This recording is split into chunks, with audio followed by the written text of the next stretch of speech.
Trust me. Trust me. Trust me. Trust me. Trust me.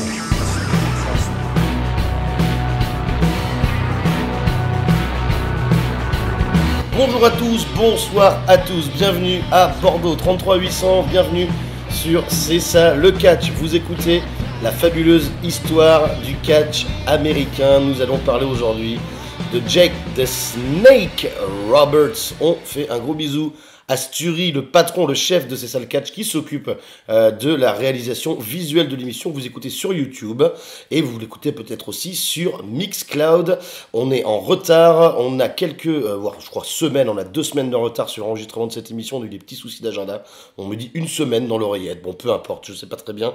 Comptez du changement pour la fabuleuse histoire du catch américain, parce qu'à partir de maintenant, nos émissions seront enregistrées et publiées toutes les 3 semaines, au lieu de 15 jours. Ça va en décevoir quelques-uns, mais ne vous en faites pas, c'est pour vous proposer du contenu de meilleure qualité, notamment visuellement, pour laisser plus de temps à Stury pour faire un travail formidable comme il l'a fait sur la dernière émission que vous avez écoutée en masse concernant Paul Heyman. Je suis Norbert Feuillant, je suis avec Rabbi Mentor. Comment ça va, mon Rabbi? Bien, ça va plutôt bien. Écoute, le dernier dimanche avant la reprise, c'était les vacances, éducation nationale oblige, bien évidemment. Bien sûr. Écoute, ça va plutôt bien. Oui, heureux de faire cette émission et puis de se dire que ce soir, en plus, on remet ça, mais bon, ça, les gens l'écouteront dans 3 jours, donc ce sera déjà passé, c'est un petit peu bizarre. Oui, c'est un petit peu bizarre, un petit peu comme le temps change selon le temps. Qui change. Et en effet, à l'heure où vous écoutez cette émission, vous pouvez écouter depuis dimanche nuit la rediffusion du Super Kick-Off, #WWSKO, preview de Fastlane sur la chaîne C'est ça le catch, toujours avec Rabbi, que vous venez d'entendre, et Stury. Si ma voix est différente de d'habitude, c'est parce que je suis souffrant, mais malgré la douleur, malgré la fièvre, pendant des heures, je suis avec vous pour vous proposer le meilleur podcast du paysage catchesque français, voire mondial, Rabbi.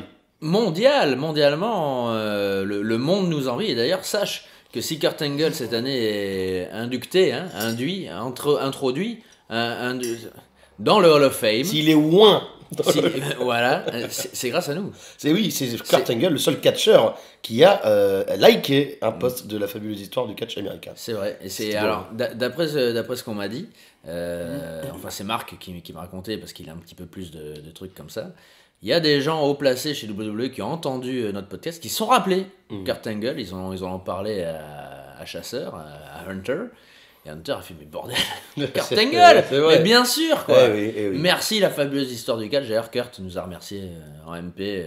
Absolument, on le remercie beaucoup pour son message en privé. Et d'ailleurs, en parlant de Marc Blandin, il est avec nous aujourd'hui, Marc. Comment ça va, Marc? Bah écoute, madame, messieurs, bienvenue, ça va bien. Et toi, Borbert? Un petit peu souffrant, mais ça va, ça va. Oui, il va falloir soigner ça, dis donc, et t'as pris froid, là, c'est la pluie. Bonjour, Babi. Bonjour. Les vacances sont bien passées, il paraît que tu joues à Zelda, c'est formidable, bon jeu. Et puis voilà, et puis oui, Kurt Angle, Hall of Fame, tout ça, c'est un peu grâce à vous. On a un peu de retard quand même sur l'actu. On a un peu de retard, oui. Bon, écoute, oui, mais on fait ce qu'on peut. Après, moi j'ai appris récemment que c'était grâce à vous. Donc je vous le dis quand c'est le moment. Allez, on va pas se laisser abattre, on va passer au mail que vous nous avez envoyé, le courrier des auditeurs, comme on disait. Sur Twitter, pardon Marc de t'interrompre, c'est @FHCA Podcast, #FHCA, tu vas donc nous lire du Twitter, du YouTube, du Facebook. Merci à tout le monde de nous écrire régulièrement, nous poser des questions, nous donner vos avis. J'ai oublié de préciser également que tous les mardis sur Banquise FM, c'est ça le catch FM avec Stury, Ludivine, Flo, Rudy et toute l'équipe. La deuxième partie de l'émission est live sur YouTube tous les mardis soirs. On t'écoute, Marc, excuse-moi de t'avoir interrompu. C'est rien, excuse-moi, j'ai le Ernest Miller dans la gorge, excuse-moi. Et t'as amené un ami avec toi aujourd'hui, c'est Maximilien de Top Chef qui est avec nous également. On est très content de l'avoir. Comment ça va, Maximilien? Bonjour, oui, ça va très bien, oui. Ça va très très bien, je suis très content, parce que moi j'aime beaucoup le catch. Le catch, tu sais, le catch et la gastronomie, c'est un petit peu pareil. Voilà, il y a 3 choses importantes dans le catch, le work rate et le pognon. Le reste, ça va se faire foutre. Voilà, merci en tout cas de m'inviter. Ça me fait plaisir. J'apprécie beaucoup. Très bien, écoute, bonjour à Maximilien, les Belges qui nous écoutent, on les embrasse et on les salue. On passe tout de suite au mail donc, et on va passer de suite à l'enfant terrible des réseaux sociaux, j'ai nommé...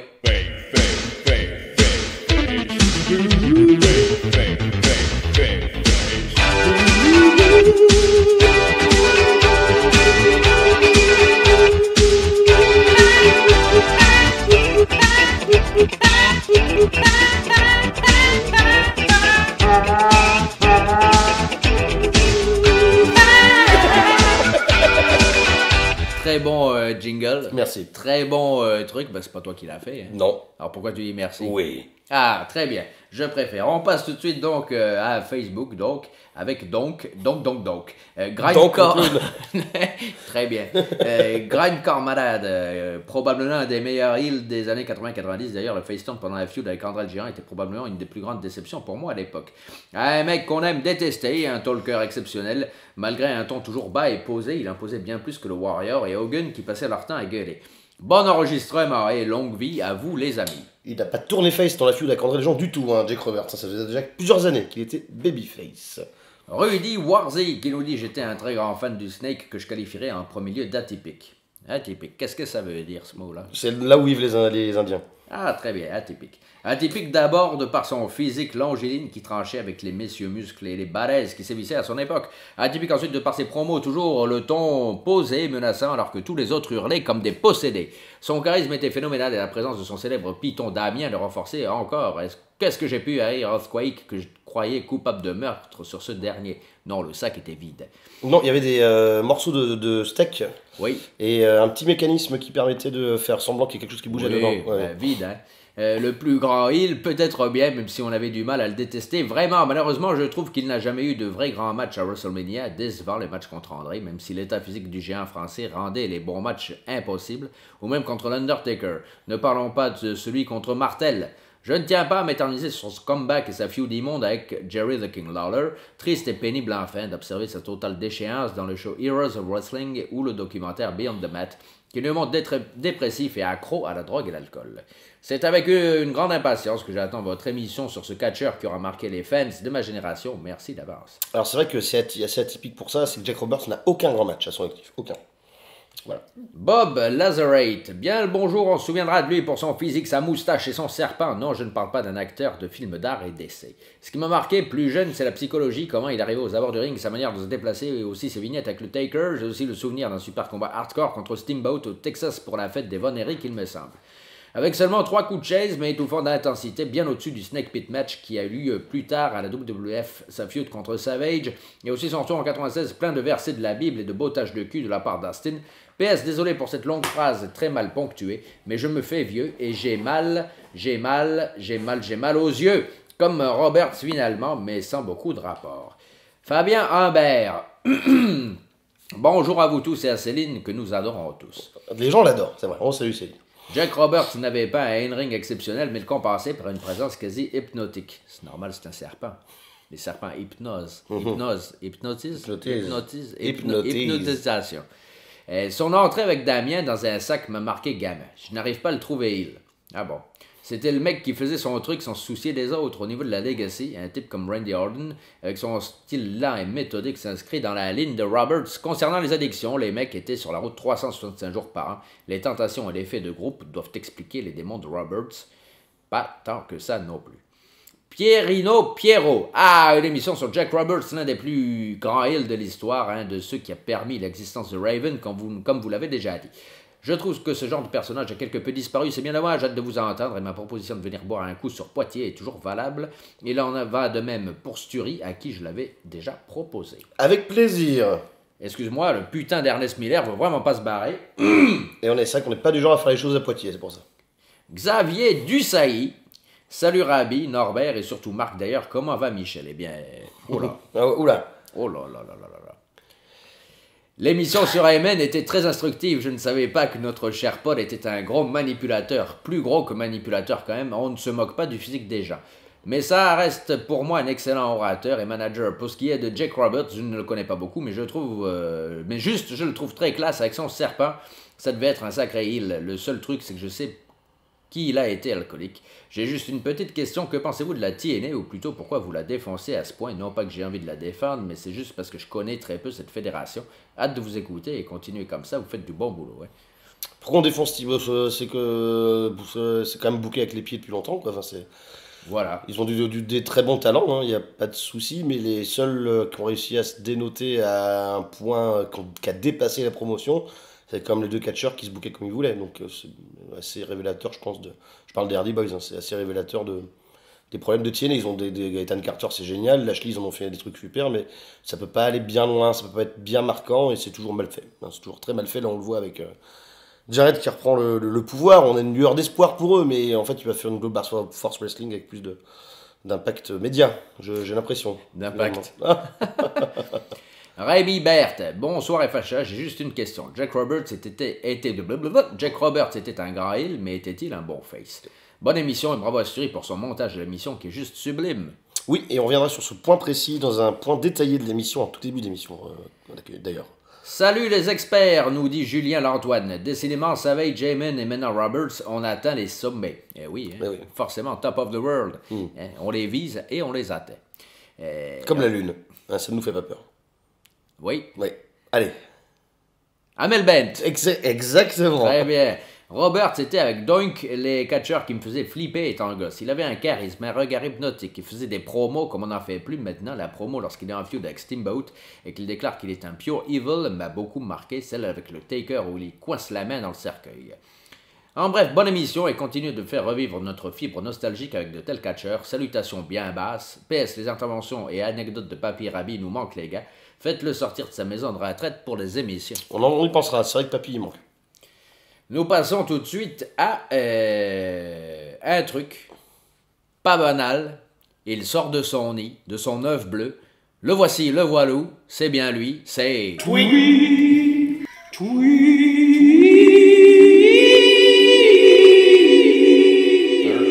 C'est bien. Double Atemi qui nous dit un petit mot sur son pull extraordinaire porté pendant sa promo des Survivor Series 91. Ça tient à cœur à Rabbi. Tout à fait, parce que c'était... alors déjà, c'est fabuleux. Je sais pas exactement ce que c'est, si c'est du mohair ou une sorte de laine ignoble. Hein, son futal est tout aussi grandiose en cuir, hein, avec ses belles Santiago. Son fut qui est rentré dans ses Santiago, hein, c'est des belles bottes en croco, n'est-ce pas? Et le pull, oui, ce pull merveilleux, qui était une très bonne blague avec ce bon vieux Ploc. Hein, Ploc et moi adorions ce pull, on a beaucoup rigolé sur le pull de Jack Roberts, et merci à Jack Roberts de nous avoir bien fait rire, hein, et puis... C'est bien, puis en plus il a une très jolie boucle d'oreille qui descend très bas là au niveau de l'épaule comme ça. Oui, non, il a un style tout à fait fabuleux. À la Shawn Michaels un peu. En mieux. Même Michaels, pourtant Michaels c'est le roi des mal habillés, mais alors là, sur le coup, Robert, ça va bien trop loin. Sébastien Stot, un Jack Roberts sans son serpent, est-ce que ça aurait pu fonctionner aussi bien selon vous? Alors il y a écrit bien demi-vous. Je suppose que c'est une faute parce que ça veut rien dire. Hein. Et je pense que oui. Hein, ou avec un autre animal. Alors. Le lapin. Un raton laveur. Un raton laveur, ok.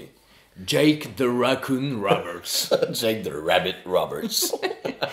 Lucky qui nous envoie, pensez-vous que son passage à la WCW et son dernier run à la WWE est important dans la carrière de Jack Roberts?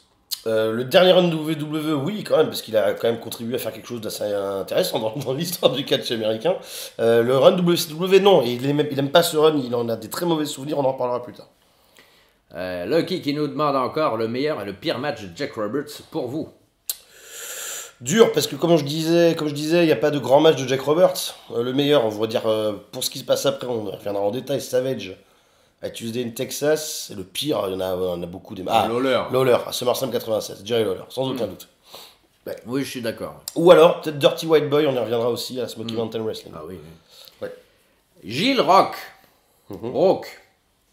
Gilles Rock. Salut l'équipe, merci pour votre émission qui est géniale. Qui est dans le roster à la gimmick le plus proche de Jack the Snake? Je dirais pas Wyatt, mais je dirais Randy Orton.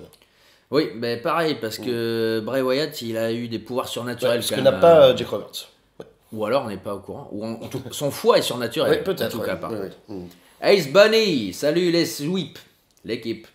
Mais il y a écrit les sweeps. Oui. Que pensez-vous de l'utilisation actuelle du DDT, passant d'un finish violent à simple prise standard? Ouais, et c'est surtout, on est sorti d'une grosse période DDT, début des années 2000, c'était la grande mode partout, sur tous les shows indies, même à la WWE, il y avait des DDT en pagaille tout le temps. À l'époque aussi où il y avait le coup d'arpin, coup de pied dans le dos, par exemple. C'est vrai. C'était cette époque-là, oui, le DDT, oui, c'est Jack Roberts qui l'a inventé par accident, on y reviendra aussi. L'utilisation du DDT, oui, c'est vrai, mais c'est comme plein de prises. Quand on va regarder WrestleMania 3, je crois que dans l'opener, je sais plus quelle équipe c'est. Il doit y avoir Martel dedans, peut-être. Et dès qu'il y a un body slam ou une souplesse arrière, les gens sont fous. Hein, c'est Après, les choses évoluent. Hein. Moi, le seul truc, c'est que le DDT, selon les catcheurs, a pu être encore un finish récemment. Et ça, par contre, c'est le seul truc qui m'ennuie. Cody Rhodes, quand il est arrivé à WWE, son finish c'était un DDT. Mais lambda, hein, pas un Impeller DDT, pas un DDT. Et ça, c'est juste, mais vu que t'en as environ 47 par match, enfin non, plus jamais, il y en a beaucoup moins ces derniers temps, ça fait un bail. Non, il y en a plus beaucoup, mais oui. ouais. Enfin, il y a, voilà, quand Ambrose reprend le DDT de folie, bon, ça passe, mais un DDT lambda aujourd'hui en finish, ou même il y a 10 ans, c'était un peu... Bon. Et puis il y a des catcheurs dans l'histoire qui s'en sont bien servis. Raven, c'est quand même le plus important, avec égalité à Arn Anderson, hein, qui utilisait en finish le DDT. Ouais, mais après Arn Anderson, en plus, c'était encore avant, quand même, c'était plus à l'époque. Après, celui de Raven était franchement fameux. Superbe. Et il y avait vraiment une sensation de violence. Il prenait vraiment un bump sur le dos, voilà, bien violent lui-même. C'était assez rapide, véloce, il était super. On passe maintenant à une catégorie qui est ma préférée. C'est le muscle. Non, le muscle. Le Michelin Rose. Donc ce sont des questions qui n'ont pas rapport particulièrement avec l'émission que nous allons vous proposer sur Jake Roberts. Donc c'est mélangé du Facebook, du YouTube, du Twitter. On n'a pas choisi de commentaire YouTube parce que il n'y avait pas en rapport avec Jake Roberts. Ou alors que... Si, il y en avait, on les remercie, mais après on veut faire court, hein, tout simplement. Donc, et on lit tous vos messages par contre, merci beaucoup. Ils sont tous lus. Et donc par contre on fait plouf plouf pour choisir. Hein. Donc le MISC, un message de Twitter qui nous vient de Zach Kazi Davis. Cette émission s'annonce passionnante. Pensez-vous aborder prochainement la carrière de Rick Rude ou bien l'année 2004 ? Les deux sujets me semblent cool. Ouais, pourquoi pas. Oui, Rick Rude, je sais pas, moi, pour moi, perso. Mais oui, ça peut être intéressant. 2004, complètement. Ouais. C'est une ça, année par qu'on contre, aime ce beaucoup, sera fait à un moment donné. Wicked Specialist, allez-vous refaire des émissions sur un sujet genre la TV ou les ceintures comme au début, ou seulement sur des catcheurs ? C'est super intéressant aussi, les sujets plus vastes. Continuez comme ça, les gars, chaque émission est un régal. Oui, on va en faire d'autres, oui, bien sûr. Lucky qui nous demande à quand une émission sur Paul Bearer, un manager sous-estimé pour moi, on n'en parle pas assez. Je pense qu'il n'y aura pas d'émission sur Paul Bearer. Oui, moi aussi. Moi non plus. Moi non. Non, toi aussi tu penses. Moi aussi je pense. Ouais. Moi aussi je pense. Facebook, Ibra Blancoc. Salut Marc, Rabi et Norbert. J'ai beaucoup apprécié l'émission sur Paul Heyman et vous apportez de plus en plus de connaissances à tous les fans français du catch. Hein? C'est vrai. Merci beaucoup. Petite remarque, j'ai entendu dire que le glacier va faire son retour sur le ring dans une fédération indépendante. Qu'en penses-tu, mon cher Marc ? Alors, très bien. J'aime que tu en parles, parce que c'est quelque chose qui me tient beaucoup à cœur, hein, tout le monde le sait. Hein. Le glacier, c'est quand même mon catcheur préféré. Hein. C'est quand même le meilleur catcheur du monde. Et donc, il sera donc, en effet, le 30 mars, il sera à Orlando, hein, en Floride, hein, pour le Joey Janela's Spring Break, hein, Game Changer Wrestling Presents Joey Janela's Spring Break. Spring Break gets ice cold, hein, donc ça veut dire que le printemps, hein, la fête américaine, hein, la fête du printemps devient glacée, vu que c'est le glacier. Donc, je serai là. Les mecs, ils font venir le glacier quand même. Oui, mais pourquoi tu le ferais pas venir ? La vraie question, c'est pourquoi personne ne l'a fait venir avant. Le glacier donc sera le 30 mars à Orlando. Marc Blondin sera bien évidemment le 30 mars à Orlando. Et donc, selon quand on enregistre la prochaine émission, je pourrais vous faire un rapport détaillé de ce show, vu que j'y serai. Et peut-être même qu'on aura une interview exclusive du glacier. J'essaierai de faire quelque chose comme ça pour vous, les fans, pour qu'on puisse parler quand même tranquillement, entre quatre yeux, avec ce bon vieux glacier. Ça me tarde, hein. Tu nous tiens en haleine là. Marc, je sais. Fais attention, il faut tenir tes promesses, Marco. Je tiens toujours mes promesses, car je vise les sommets. Et enfin, sur YouTube, on a Aurélien CR qui nous dit « Pas d'accord avec Ravi lorsqu'il dit que le Performance Center est géré par des cerveaux WWE. Triple H est conscient du problème et c'est pour ça qu'il a signé comme entraîneur des mecs qui n'ont jamais foutu les pieds à la WWE, comme Robbie Brookside, légende du catch anglais, GQ Money, XPW, même s'il ne gère plus les gimmicks, Sarah Del Rey ou Adam Pearce, NWA. De même, ils amènent des guest trainers aussi variés que Johnny Saint, Johnny Moss, qui viennent des États du UK, ou Mike Quackenbush de la Chicara. Donc le catcheur n'a plus besoin de se casser le cul à faire le tour du monde, car au final, il a tout au même endroit. Pas d'accord sur le point qu'un catcheur n'a pas besoin de faire le tour du monde parce qu'il a tout au même endroit. Oui. On a besoin de travailler les foules quand même aussi, qui sont différentes, de pays en pays, de région en région. Des catcheurs également, hein, qui sont différents de pays en pays, de région en région. Je suis pas d'accord avec ça, cette idée-là. Oui, non, moi non plus. Même si j'entends très bien, et en effet, là-dessus, il a raison, Aurélien. Car c'est très bien que la WWE ait pris des catcheurs de tout horizon pour donner justement une diversité dans l'entraînement aux catcheurs. Mais au final, le point central des entraîneurs du Performance Center, c'est quand même de donner le style WWE aux catcheurs. Donc, ils auront une certaine expérience d'eux, mais c'est pas comme si tu allais dans une promotion au Texas dans les années 80, puis que tu allais à la WWF, puis que tu allais à la WCW, puis que tu allais à la Stampede. Tu vois, c'est pas exactement pareil. Mais j'entends ce que dit Aurélien, et c'est au final ce que peut faire de mieux WWE aujourd'hui, d'embaucher des entraîneurs d'un petit peu partout dans le monde pour essayer de donner une certaine expérience à des catcheurs qui n'auront pas les expériences comme pouvait l'avoir Jericho, Benoit, Guerrero, qui ont catché partout dans le monde parce qu'ils le pouvaient. Tout simplement. Et c'est là où AJ Styles, c'est peut-être un des petits derniers comme ça. Parce qu'il a fait pas mal de trucs. Mais bon, Cesaro. Voilà, Dans les jeunes, Pete Dunne un peu aussi. Bon, c'est pas pareil. Mais Pete Dunne, ouais, il a surtout fait beaucoup d'Angleterre. Oui, voilà. Mais en tout cas, non, c'est toujours mieux que rien. Ça, par contre, c'est une certitude. Merci Marc pour l'email. Ah ben écoute, c'est moi. Et puis, si le 30 mars, on n'a pas enregistré. Mais je pense qu'on aura enregistré avant le 30 mars. Il y a des chances. On verra. Mais... Restez en haleine, les amis, le glacier arrive. Restez en haleine, c'est la phrase de la journée. Merci Marc Blanc, c'est hashtag FHCA sur Twitter, @FHCA Podcast, sur Facebook, la fabuleuse histoire du catch américain, sur Mixcloud, c'est mixcloud.com/Norbert Feuillant. Donc, nous allons, avant de passer à l'émission consacrée à Jaco, j'arrive pas du tout à dire ce que je veux dire, hein. Je suis en train de faire un AVC, probablement. Koulos, on va avoir plein de vues. On nous a demandé... Attends, je te filme. On nous a demandé une émission sur WrestleMania, on l'a faite l'an dernier, donc il n'y aura pas une deuxième émission sur l'histoire de WrestleMania, mais par contre dans 3 semaines, juste avant WrestleMania, vu que si on se tient à notre agenda, qu'on enregistre dans 3 semaines, Rabi, tu me disais que l'émission sera publiée le mercredi avant WrestleMania, la même semaine. Si mes calculs sont bons, c'est le 4 avril, on est le 3 mars. Le 5 mars, nous en parlons. Le 5 mars, oui. Donc bon. A priori, ou alors juste avant, peu importe. Whatever. Nous vous proposerons une édition de la fabuleuse histoire du catch américain consacrée à Vince McMahon, pour que ce soit un peu raccord avec la période de WrestleMania. C'est quand même son projet, son bébé, sa plus grosse réussite. On en reparlera dans 3 semaines. La fabuleuse histoire du catch américain sera consacrée à la carrière de Vince McMahon, le promoteur, le booker, le patron et le performeur. Donc n'hésitez pas à nous envoyer en masse, quand l'occasion se présentera, vos ressentis sur Vince McMahon. On va passer à notre émission consacrée à celui qu'on appelle The Snake, bien sûr, c'est Yuri Djorkaeff qui est à l'honneur cette semaine. La pub Nutella était vraiment hyper bien. Tu sais que cette vanne, je la prépare depuis 3 semaines. C'est vrai? Et je pensais que tu allais plus rire que ça, je suis extrêmement déçu. Non, parce que je veux bien qu'on parle de Djorkaeff. Ouais, moi c'est un de mes genres préférés, moi, dans l'équipe de France, ouais. Les gamins.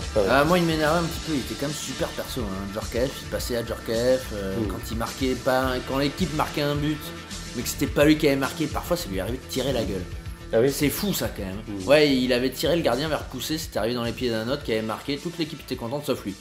C'est un bel esprit, Yuri Djorkaeff. Ah, évidemment, c'est une blague. Et on va parler de l'autre Snake, Jake Roberts. Christophe Dugarry. Ah bon, merde. Oui, mais Jake Roberts. Jake Roberts. Oh. Alors, tout simplement, on va commencer l'émission par dire que c'est un de nos catcheurs favoris. Complètement. Depuis un moment, à tous les Top deux. 200. À peu près. Non, c'est réellement un de nos catcheurs favoris. Je crois que c'est mon promo guy favori, par contre. J'ai pas réfléchi à ça. Si on m'avait demandé ça, je serais bien. C'est la question qui tue. Attends, la question qui tue. Norbert. Allez. Qui est meilleur que Jake Roberts dans les promos qui font un peu peur? Alors, c'est pas la même question au départ. Oui, c'était quoi ma question? Qui est ton promo... Norbert, qui est ton promo guy favori dans les promos qui font un peu peur?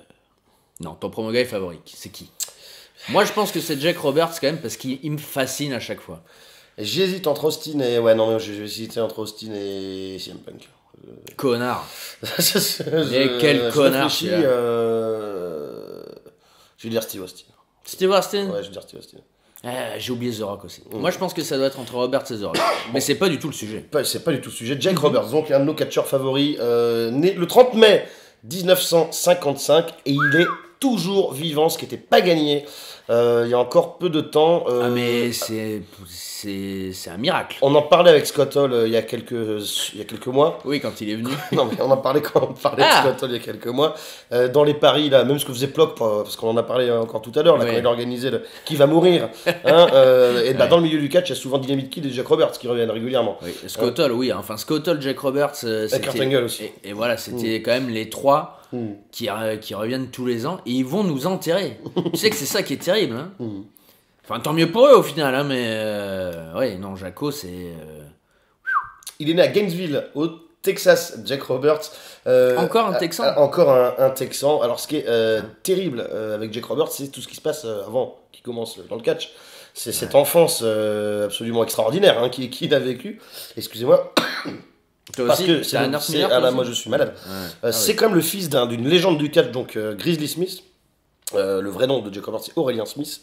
Un nom tout à fait, bon, aucune offense au Aurélien ni au Smith, hein, mais Aurélien Smith Jr., c'est un peu moins classe que Jake the Snake Roberts.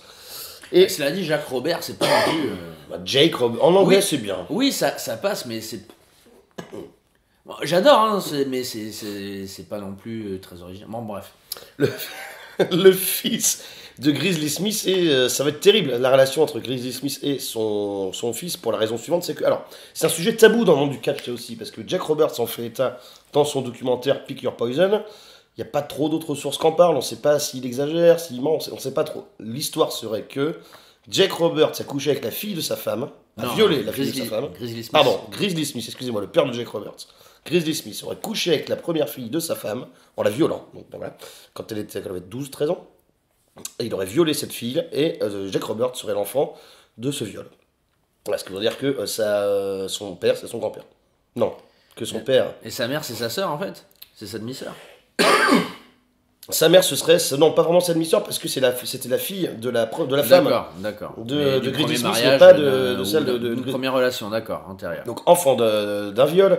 A priori, Jack Roberts aurait subi des attouchements aussi par sa belle-mère, et il y a sa frangine qui va aussi se faire kidnapper et assassiner quand il sera tout petit. Et ça va être terrible la relation qu'il aura avec son père, parce que Jack Roberts ne pardonnera jamais la cruauté de Grizzly Smith, qui ne va jamais avouer à ses enfants que le catch c'est pas pour de vrai, qui va jamais les rendre smart, et il va rentrer blessé à la maison, abîmé, quand Jack Roberts verra son père à la télévision, il sera très inquiet, ça va lui pourrir la vie, il va avoir très très peur pour son père toute sa vie, et Grizzly Smith dans toute sa cruauté, qui n'avouera jamais rien à Jack Roberts ni à ses enfants. C'est quand même terrible. Jack Roberts qui admettra qu'avec un père aussi cruel, il a voulu devenir catcheur pour gagner l'amour de son père. C'est quand même un plan de vie assez terrifiant, monsieur Ayem. Oui, après je pense qu'à l'époque les catcheurs qui brisaient pas le kayfabe chez eux, que les femmes et enfants étaient pas mis au courant de la vérité, je pense que c'est pas le seul Grizzly Smith à l'avoir fait. Pas que ce soit une excuse ou que ce soit bien, hein. Mais à l'époque, voilà, le kayfabe, quand tu vois certains catcheurs old school pendant le procès de Vince McMahon, qui même à la barre n'ont pas menti, parce que voilà, le kayfabe oblige, donc tu te dis que chez eux, forcément, ils allaient pas mentir non plus, quoi. Bref. Mais après, oui, non, ça explique très bien aussi les dérives dans l'alcool et dans la drogue de Jack Roberts. Quand t'es cassé comme ça dès la naissance, ça explique aussi le gimmick, ça explique beaucoup de choses quand même. Quand tu vois le personnage évoluer, un personnage très malsain, dérangeant quand même, Jack Roberts, un personnage unique à l'époque, c'est un peu comme beaucoup de catcheurs qui sont allés puiser dans leur expérience personnelle pour en faire limite une psychothérapie. Je pense que Roberts, ça a été une psychothérapie, le catch, comme tu as dit, de toute façon, devenir catcheur pour que son père l'aime, bon, c'est déjà malsain à la base, rien que le fait, la raison pour laquelle il a voulu devenir catcheur est très malsaine, et après ça a été un catcheur très malsain aussi, donc bon, c'est des débuts prometteurs, hein, en tout cas. Ça fait un petit peu rêver. Jack Roberts, qui est également le demi-frère de deux autres vedettes de WWE, donc une demi-vedette et une grosse vedette, C'est le demi-frère de Sam Houston et surtout de Rockin' Robin, ancienne championne féminine de WWE dans les années 70-80. Je n'ai pas exactement les références. Dans les années 80, pardon, voilà. J'ai vérifié en un coup d'œil. Et ils vont être tous les trois en même temps, d'ailleurs, chez WWE à une époque, alors qu'ils n'ont pas vraiment non plus de lien très très proche tous les trois. Jake Roberts, qui donc, comme tu le disais, va sombrer dans l'alcool assez rapidement, et surtout que Jake Roberts n'a pas gagné sa carrière dans le catch, parce que ça commence très mal, parce c'est un mauvais catcheur. Jake Roberts, il commence, je sais plus où, c'est en Louisiane, je crois. Ses débuts, c'est en 1974, voilà. Il va commencer à catcher, et il va surtout faire des piges d'arbitre. Le mec est tellement pas bon qu'on ne sait pas vraiment s'il finira catcheur. Lui-même réfléchit à devenir arbitre. Pour de bon, parce que c'est quand même bien pourri, il trouve pas de gimmick, il est pas bon. Et la première question mini qui tue, hein, c'est est-ce que Jake Roberts était un bon catcheur finalement, même sur le tard, même au pic de sa forme dans les années 80 chez WWE. Oui, mais pas. Alors, si on prend Workrate, juste Workrate Chris Benoit par exemple, oui, non, il est à 2. Non, faut pas déconner. Non, 15, il est à 15, 15-20 sur 100. Mais Chris Benoit, voilà, il était à 100 en effet, et Roberts, oui, 15 ou 20. Mais après, par contre, pour construire une ambiance, une histoire dans son combat avec 3 prises, là c'est de la magie. C'était quelque chose. Et forcément, quand t'es pas un catcheur exceptionnel, mais encore une fois, un parallèle intéressant avec Raven, hein, même si Raven dans le ring était quand même un peu meilleur que Jaco. Mais oui, quand t'es pas un très très bon catcheur comme ça, faut que tu te trouves autre chose justement pour intéresser le public. Et comme tu dis, il avait pas de gimmick. Si en effet Jack Roberts sans gimmick, c'est pas. Sans ses promos et sans gimmick, ça sert quand même pas à grand chose. Le produit Jack Roberts ne sert pas à grand chose. Il s'est assez rapidement fait appeler The Snake parce que c'est cool en fait, c'était un cool surnom. Au départ, il n'y avait rien de Snake. Hein, voilà. Bah, c'est chez WWE de toute façon que ça arrive. Ça arrive, oui. Alors, voilà. Ça va être. On y reviendra. Oui, juste après, je l'ai marqué.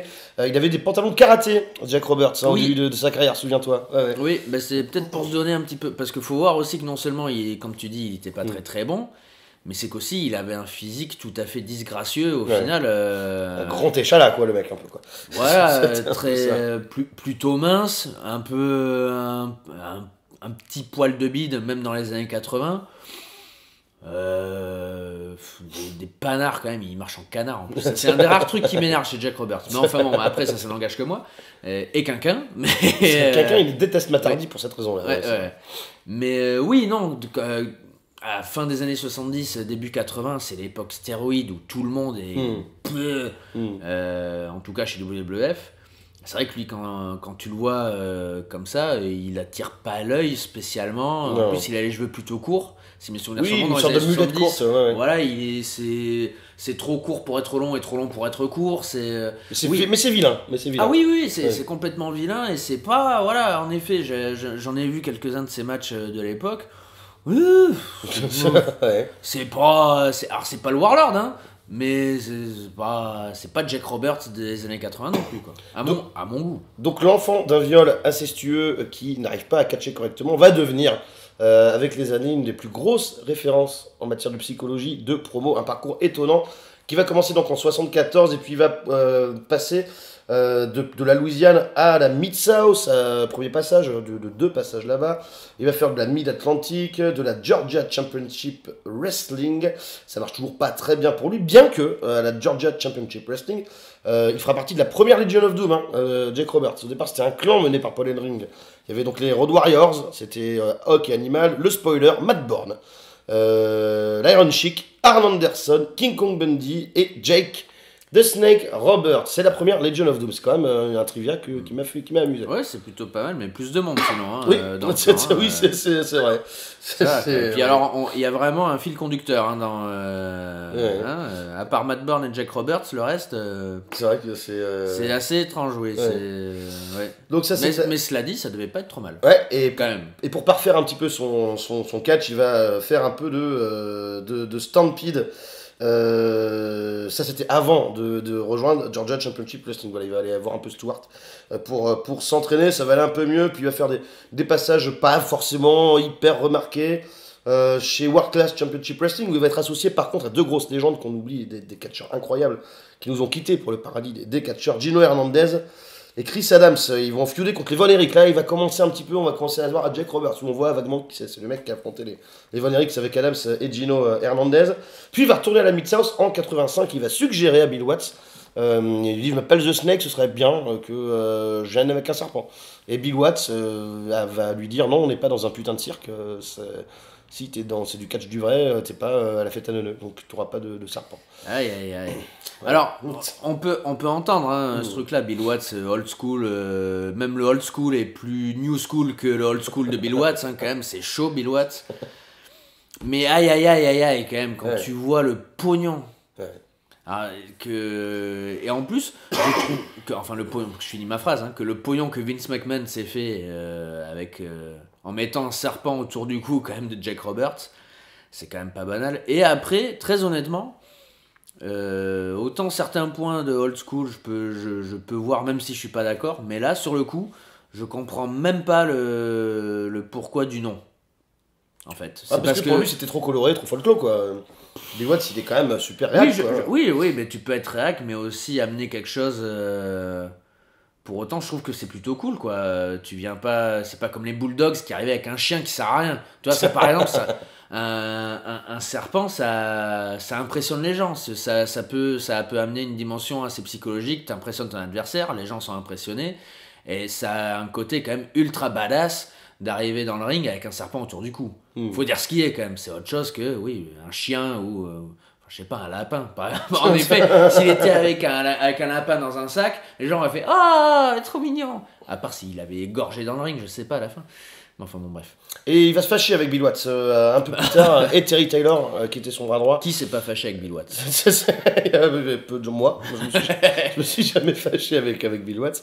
Et il va se fâcher avec Bill Watts et Terry Taylor. Il a bien peur que là, ce soit fini, sa carrière chez dans le catch, parce que à l'époque c'était quand même gros, puis là, il s'attendait pas à être recruté par WWE, parce que quand Vince McMahon va le recruter, il aura juste gagné, je crois, un championnat six-man à la World Class avec Chris Adams et Gino Hernandez, mais c'est tout. Et Jake Roberts va être recruté, et Vince McMahon va lui dire, au fait, t'as déjà pensé, t'appelles The Snake, à avoir un serpent? Dieu merci, quoi. Jake Roberts dit, ah oui, absolument, oui. Chose étonnante, Jake Roberts, c'est une trouille bleue des serpents, par contre. Ouais, encore une fois, une psychothérapie, tu vois, dans le ring. Oui, c'est ça. Le mec se fait du bien en permanence. Il veut toujours, tu vois, il veut être sûr que ça va pas dans sa vie. Il ne fonctionne pas autrement. Et là, ça va décoller assez rapidement parce que Vince McMahon veut lui dire, bon, tes pantalons de karaté, c'est quand même de la merde. Je vais te filer un futal. Voilà. Donc il va commencer à s'habiller tel qu'on le connaît. Et il va pouvoir mettre l'accent sur ses promos, qui fait plutôt pas mal, dans un milieu béni pour lui finalement, WWE à l'époque. Oui, faire des promos chez WWF à l'époque, c'était en fait tout ce qu'il fallait savoir faire. En gros, pour être une star chez WWF, dans les années 80, le work rate, c'était pas si important que ça. Le premier vraiment top guy à avoir un vrai work rate dans le main event, c'était Randy Savage. Dans les années 80, 100 ans, voilà. Mais oui, en heel, à la WWF, il avait juste à savoir causer et à se faire zizir, justement, lui qui n'était pas un très bon catcheur. Ben là, sur le coup, WWF, c'était un peu le paradis, vu que le catch, c'était dans le sud, et dans le nord, c'était les gimmicks. Et Jack Roberts, au final, c'est un gimmick. Ouais, et Jack Roberts, je sais plus à quel stade de sa carrière il va se blesser. Et je crois que c'est après le coup de guitare du Honky Tonk Man. Et il va prendre un peu de stéroïdes à l'époque. Jack Roberts va revenir un peu plus massif, quoi. Et tu peux pas lui dire non, t'arrêtes ça direct, moi je te veux, avec ton physique qui dénote. Donc Vince McMahon avait quand même bien senti le filon pour Jack Roberts. Dans les années 80, il sentait tout, Vince McMahon quand même. Tout ce qu'il touchait, c'était de l'or. Le mec avait un flair et un. Non, il avait pas un flair, il avait un Hogan plutôt. Non, mais il avait un vrai génie à l'époque quand même, Vince McMahon, dans les années 80. Tout ce qu'il a, dès qu'il se mettait à promouvoir quelque chose, ça prenait, ou presque quoi. Il y a quand même très peu de ratés dans les années 80. Dans ses gros projets à Vince McMahon, il y a très très peu de ratés.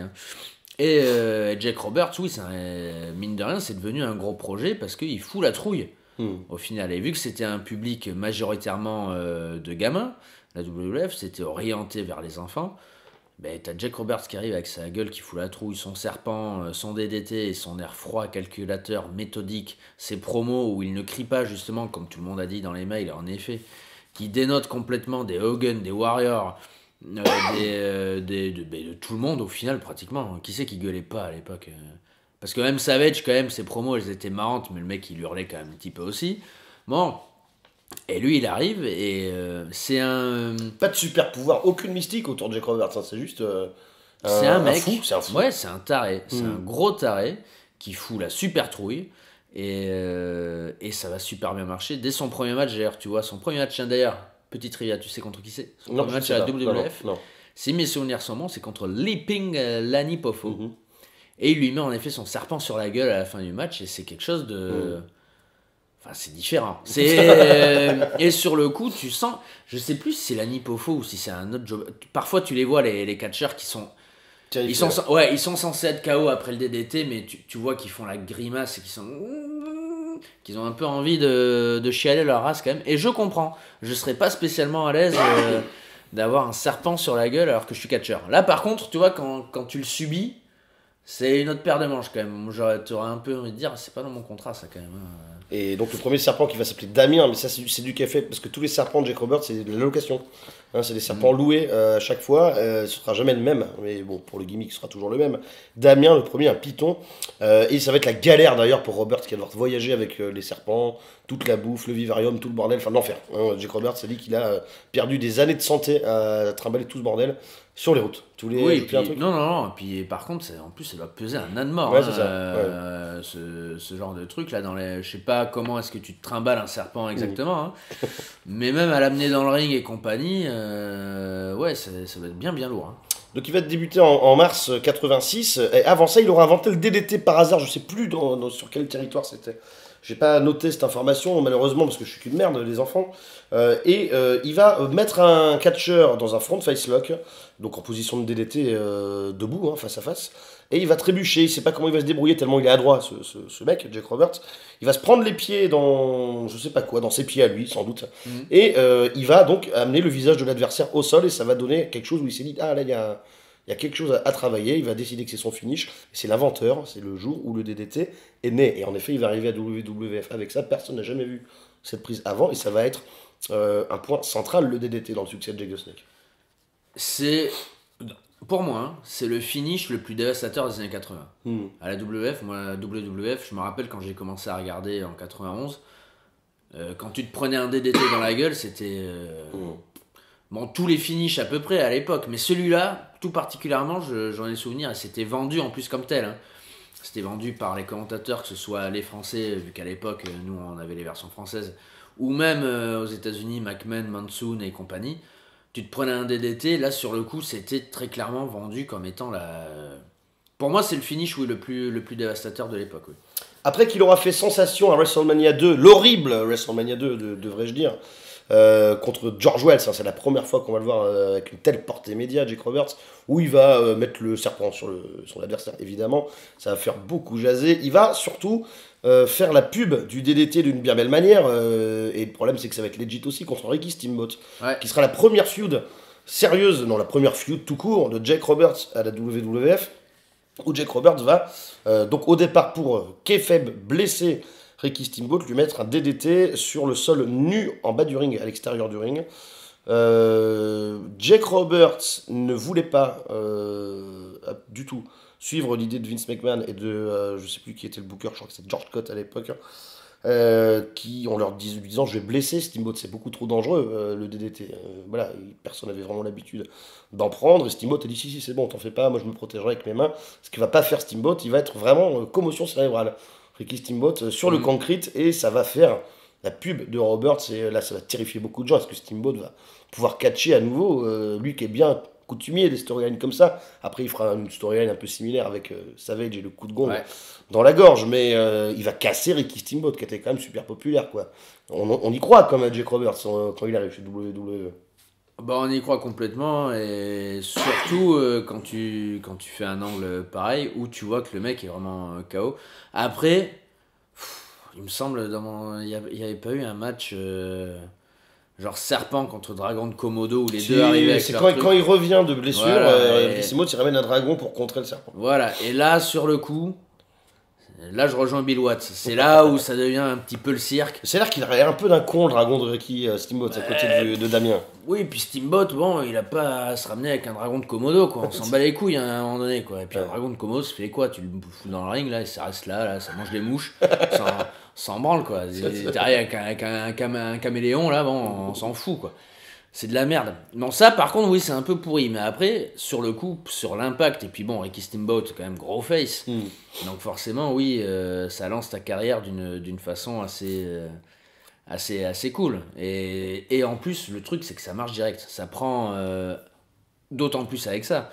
Mais direct, Jake Roberts dans les années 80 est hyper over et devient limite le heel numéro 1 de la promotion.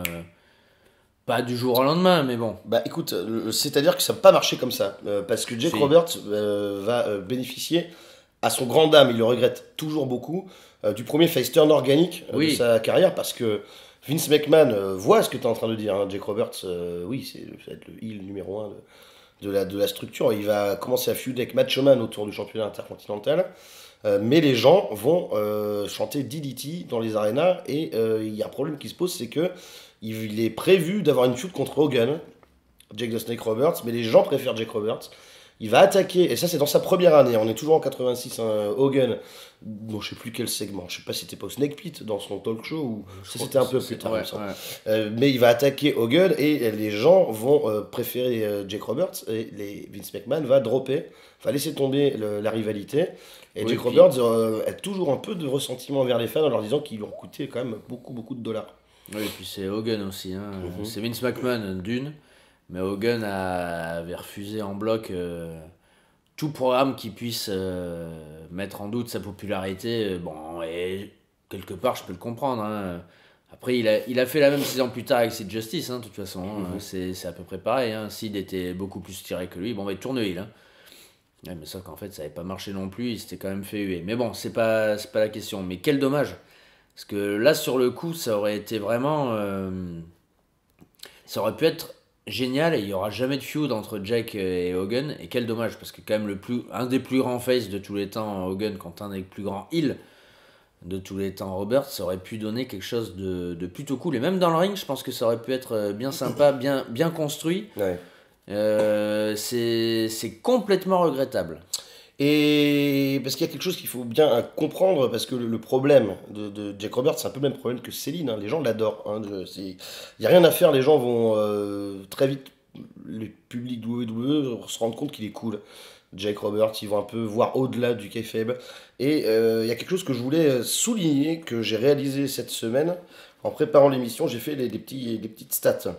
Jake Roberts est resté, si on cumule ces deux runs, de WWE de mars 86 à janvier 97. Il y a eu des moments où il est parti chez WCW aussi, où il a fait du circuit indépendant, de la RIAB, bref. Tout cumulé, Jake Roberts chez WWE est resté heel 1 an et 9 mois. Il est resté face 5 ans et demi. Mais tu retiens quand C'est même incroyable. vachement. Ouais. C'est incroyable. C'est-à-dire que les feuds de Jake Roberts en heel, ça a été Steamboat, Warrior et Taker. Et Savage. Ouais. C'est tout. Oui, mais c'est tout. Mais au final, c'est quand même incroyable. Oui, alors je suis complètement d'accord avec toi. J'aurais pas pensé, tu vois. 1 an et 9 mois, heel. Moi, j'étais sur le cul quand j'ai réalisé ça. Bah oui, parce qu'au final, en plus, maintenant que tu en parles, oui, parce qu'il tourne hyper vite, vu qu'à WrestleMania 3, il est face. En 87. Ouais, voilà. 1 an après son arrivée. Il reste face jusqu'en 91. Eh bien oui, c'est exactement. Jusqu'au printemps, jusqu'à l'été 91. Voilà, c'est ça. Et il se barre en 92 et il revient face. Après, on ne le revoit plus en heel. Donc, en effet. Mais c'est bien la preuve quand même que son run de heel, tout aussi court qu'il soit, aura été quand même... Donc, pour répondre à la question de je sais plus qui sur Facebook, oui, Jake Roberts, c'est un excellent babyface. Alors par contre, oui, en plus, là sur le coup, mais je pense pas que ce soit ce dont les fans se rappellent particulièrement de son run en face, même si sa feud contre André était vraiment chouette, enfin marrante, elle était marrante, c'était... C'est toujours rigolo, après Rick Rude aussi, Rick Rude, Voilà. quand Rick Rude a la femme de Jack meuf, Roberts. ouais. Voilà, il y a quelques DiBiase, il y a des feutes un peu marquantes, mais enfin, moi je retiens surtout Savage, je retiens le Warrior, parce que quand même des segments hallucinants, mais ça on y reviendra un petit peu plus tard. Et puis Steamboat, parce que c'est quand même plus marquant, quoi. Mais ouais, j'aurais pas pensé. Voyez-vous, t'aurais même dû me poser la question, comme ça je me serais planté. Et non, devant je veux tout pas le te. monde. Non. M'humilier, tu veux pas m'humilier, hein, c'est ça, mais c'est gentil. La carrière de Jake Roberts, la vie de Jake Roberts qui prendra un tournant un peu dramatique avec la feud contre le Honky Tonk Man. Quel connard celui-là! Il va tourner face quand le Honky Tonk Man va briser sa guitare sur le cou, le haut du dos ou peut-être le dessus de la tête. Je ne sais Sur la plus. tête, il casse sur la tête. De Jake Roberts qui, pendant des mois, dit-il, il devra enlever des échardes de son cou qui vont rester. Bon, ça c'est un catcheur. Vive le catch, voilà. Voilà, c'est ça. Mais le problème, c'est que la guitare n'était pas gimmickée, la guitare du Honky Tonk Man. Et ça fait mal, une guitare, vraie guitare. Une legit guitare, oui, ça doit chatouiller, oui, sur le coup. Oui. Et puis il va commencer à prendre de la drogue pour ne plus avoir mal, des antidouleurs, et puis des petits vivifiants, des choses comme ça. Et Jack Roberts se remettra jamais vraiment trop de cet accident qui va lui coûter quelques mois de carrière. Et il était question à l'époque de lui donner le titre intercontinental. C'est lui qui devait battre le Honky Tonk Man au départ, Jake Roberts. D'accord, je sais. Mais il est trop fragilisé au niveau de sa santé, le train va passer. En quelque sorte. Et à côté de ça, il ne sera jamais question dans la carrière de Roberts de lui donner un championnat mondial de la WWF. Normal. Il fait partie de ces gens comme Piper qu'on n'a pas besoin. Ah oui, non. Après, il l'aurait eu. C'est comme Piper, hein, si tu veux, que Piper ou Savage ait eu le titre mondial. Ça aurait pas été non plus un crime. Ça aurait été cool, hein, franchement. Mais non, oui, c'est des attractions un petit peu comme Undertaker. Tu vois, c'est pareil, sauf qu'Undertaker avait une période où le titre se baladait un petit peu plus de main en main, quoi. Mais Undertaker, il avait pas besoin spécialement du titre mondial quand il arrive, vu qu'il l'a pendant 3 jours. Oui, C'est ça en 91.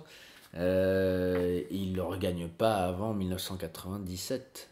C'est ça, alors c'est mal à 13. Donc voilà, Roberts au final c'est exactement pareil, sauf qu'il était une période où le titre il était pour Hogan et puis basta quoi. Il y aura le Warrior derrière, enfin que des mecs musclés. Donc forcément, et quand il arrive en 96, bon, champion 96, bon. Champion du Beer Belly un petit peu, parce que ce bide en 96. Bon bref, c'est pas la question.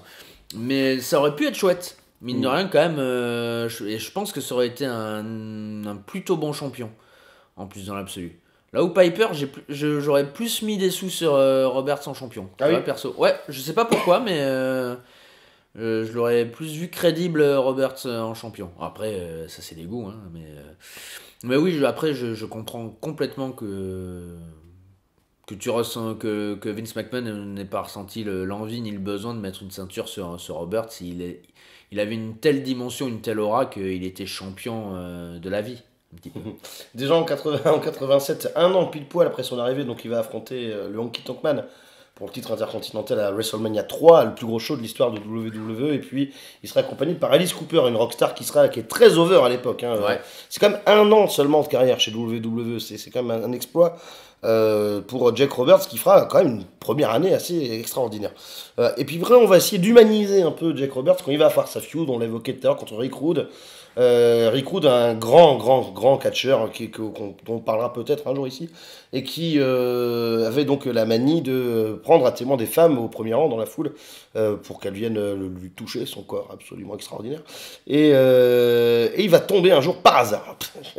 C'est pas de chance quand même. C'est pas de bol. Ah merde. Sur une certaine Cheryl qui est la femme de Jake Roberts. Et là, après, Rick Rude va s'en donner à cœur joie dès qu'il se sera attiré les foudres de Roberts.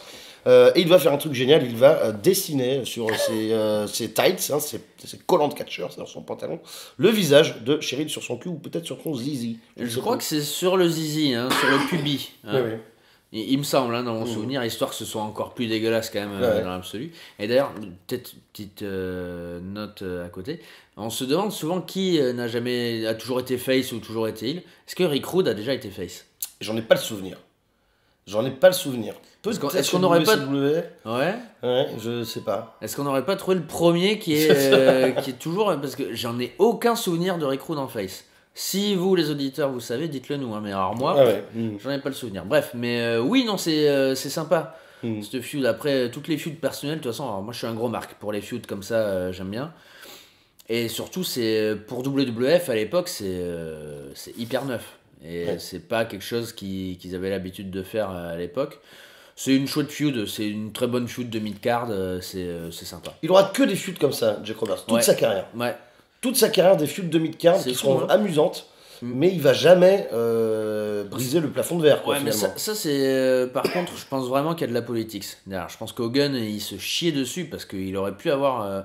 Peut-être pas la popularité nationale ou mainstream de Hogan, en aucun cas. Mais dans le microcosme WWF, je pense qu'il aurait pu être largement aussi over. Et d'ailleurs, il était, je pense, Ouais. largement aussi over qu'Hogan à une époque. À un moment donné, Hogan a dépassé l'overness de tout le monde pendant une période donnée. Mais je pense que vers le 88, 89, quelque chose comme ça, je pense qu'il aurait pu titiller Oui, Hogan, parce qu'on va le foutre Savage. avec André après, hein, Ouais, quand même, mais c'est pas rien. Hein. oui, pour, Ouais.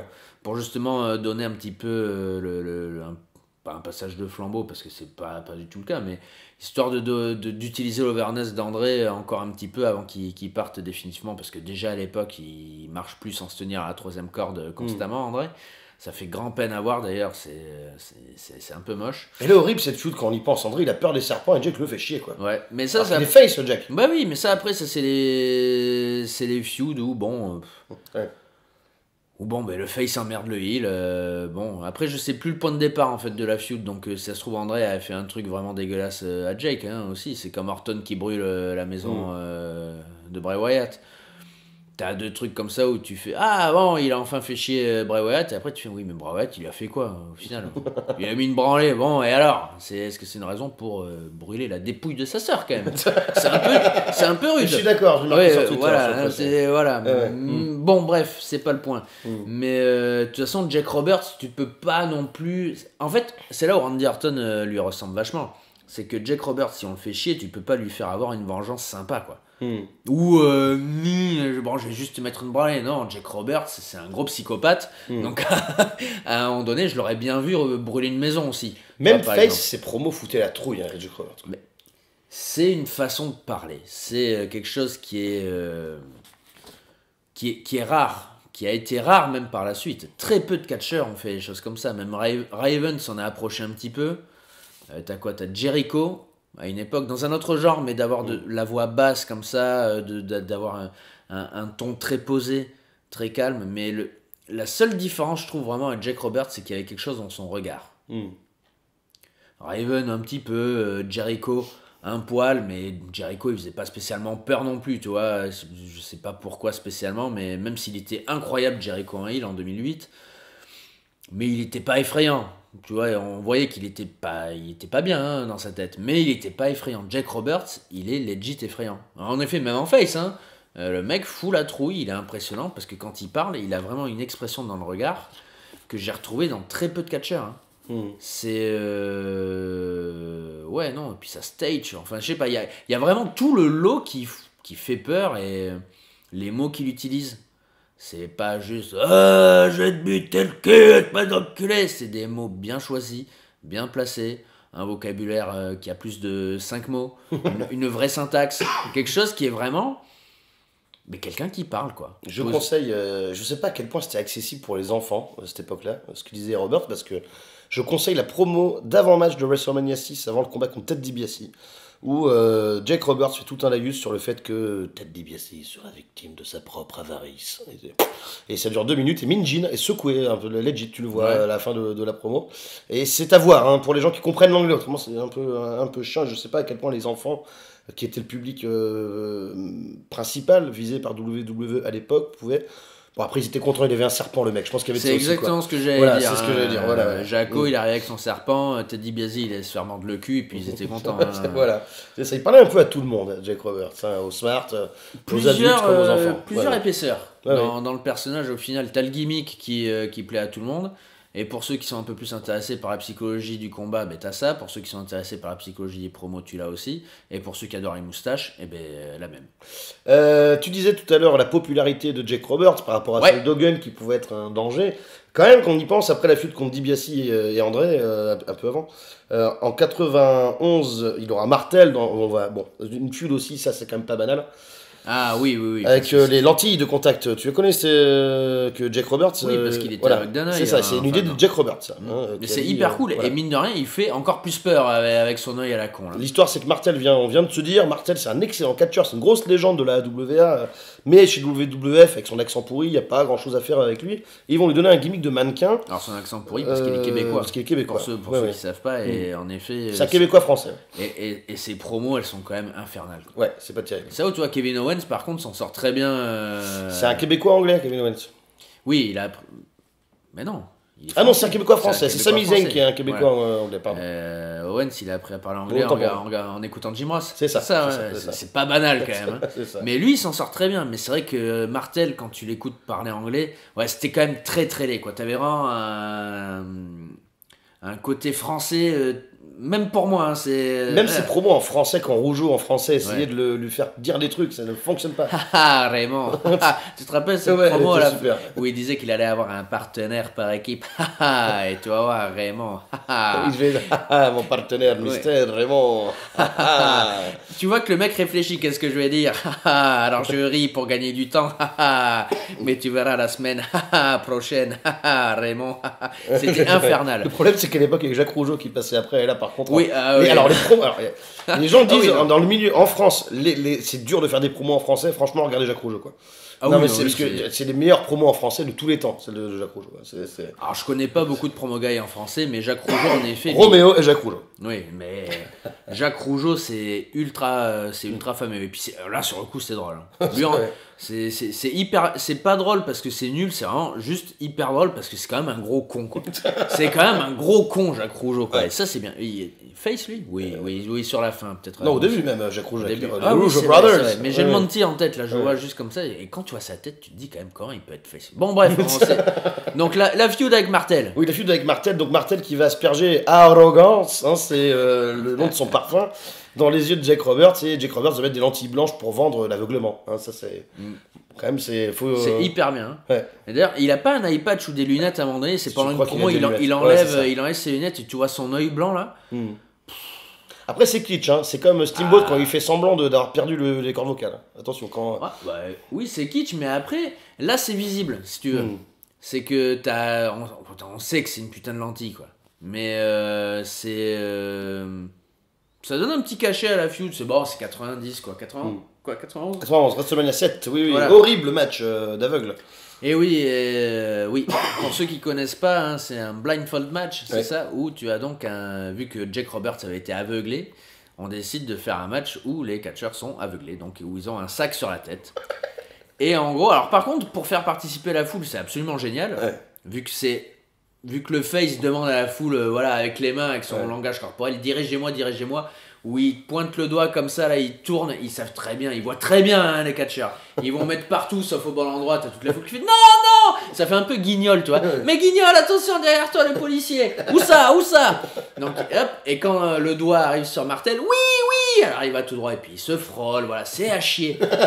Mais cela dit, ça avait le mérite d'être novateur. Ouais. Et c'est bien le seul mérite, d'ailleurs. Hein. Et il y en a eu un autre. Tiens, d'ailleurs, quel est le deuxième blindfold match Alors c'est un Raw. Oui. Alors Si tu le trouves, celui-là, Ah, on l'avait je vu fais ensemble. Attends, putain, c'était un Raw. Il y a Hunter. Oui. Tu trouves son adversaire, c'est pas banal. C'est un mid-carder. Oula. On fait plein de digressions dans cette émission. On est Oui, un peu oui. enrôlé, vraiment, c'est rigolo. Ah, mais c'est pas. Mais c'est intéressant. Les gens jouent aussi en même temps. Hein. C'est un mid-carder de Raw. On c'est est à Sex Raw en Hunter. 2002, c'est pendant un Raw Roulette. Un Raw Roulette où donc la stipulation c'est blindfold. Ça va pas être un mec comme Rico ou un truc comme ça? Non, Ah putain, j'aime pas quand je perds à ça. je comprends. C'est rare. Oui, je confirme. Ah putain, je sais plus. Eh bien, c'est D'Lo Brown. C'est. Triple H contre D'Lo Brown. Eh ben, c'est pas bon non plus, hein, je vous rassure tout de suite. J'aurais jamais trouvé. Ouais. Je savais même pas qu'il était là en 2002, dis-le. Il me semble que c'est le deuxième et je sais même pas s'il y en a eu un autre depuis. Peut-être que si. Bon, bref. Bon, peu importe. Donc, premier blindfold match. Hein, et donc, c'est comme souvent, hein, les feuds de Jake Roberts sont géniales. Mais le match non. Hein, Mais en fait, on s'en fout. C'est là tout le point de Jake Roberts, c'est qu'on retient pas les matchs parce que. Peut-être parce qu'on aime bien Jake Roberts et qu'on veut pas se faire du mal, je ne sais pas. mais en effet, oui, non, il n'y a pas grand chose à retenir. Mais après, même s'il se passe pas grand chose dans le ring, il est toujours cool à voir évoluer, quoi. Il y a quelque chose dans sa façon de se déplacer dans le ring où tu sais que rien n'est fait au hasard. Il se passe pas grand chose, mais tout est bien fait, quoi. Et ça, c'est une grande force. Et donc, le point que je voulais faire, c'est donc un témoignage de la popularité de Jake Roberts. C'est que quand Earthquake va arrêter son programme, je sais pas si c'était avant ou après d'ailleurs, avec Hogan, non, c'était après, en 91, la feud qu'il aura, c'est Jake Roberts, Earthquake, où il va donc tuer le serpent d'Amiens. Ouais, Dans un segment culte hein, de l'époque qui a brisé le cœur de beaucoup de jeunes fans de WWF. C'est violent quand même, tuer un animal, même si c'est un serpent et que ça fout la trouille, c'était quand même l'animal totem de ce bon vieux Jake. Et les gens adoraient Jake à l'époque. Et oui, c'est horrible de se dire quand même, parce que il écrase combien de fois en plus il en fait un seul. Il en fait deux, je crois. Il en fait deux. Ouais. Il tombe le cul le premier. Bon alors, et l'animal est dans le sac, hein, bien évidemment, et il était pas dedans, hein, comme on a dit tout à l'heure. Mais oui, c'est quelque chose d'assez violent quand même à regarder dans l'absolu. Et même moi encore aujourd'hui, même en sachant, voilà, comme tu as dit tout à l'heure, que c'est de la viande dedans et que c'est des bons steaks. Mais ouais, non, c'est un peu craspec hein, quand même. Craspec. C'est craspougne. Ouais. Ce sera la dernière feud de Jake Roberts en face pour le moment, puisqu'après, il va y avoir ce programme extrêmement étonnant avec l'Ultimate Warrior. Là où il n'a pas de chance, il a rarement eu de chance dans sa carrière, Jake Roberts, c'est que au moment donné où ça devait payer, où il devait l'affronter, le Warrior se fera virer. Elle était 91. Non, pardon, on se fera virer un peu plus tard que ça. Et donc à l'été 91, le bon vieux serpent Robert va finir par tourner heel en trahissant l'Ultimate Warrior et en se joignant à l'Undertaker. Raconte-nous cette feud qui est, comment on pourrait dire ça, extrêmement marquée dans l'époque. C'est une des premières fois, je crois, qu'on a des choses comme ça chez WWF. Je vais être tout à fait franc, j'ai jamais très bien compris ce feud. J'ai jamais saisi le truc, j'ai jamais compris exactement. Est-ce que Jaco, tu vas peut-être pouvoir m'aider, est-ce que Jake démarre la feud en étant face? Oui, c'est ça. C'est le mentor du Warrior. Voilà, hein, c'est ça. Pour qu'il puisse rejoindre le côté obscur et battre l'Undertaker. Et en fait, donc c'est toute une série d'épreuves initiatiques que l'Ultimate Warrior va devoir subir.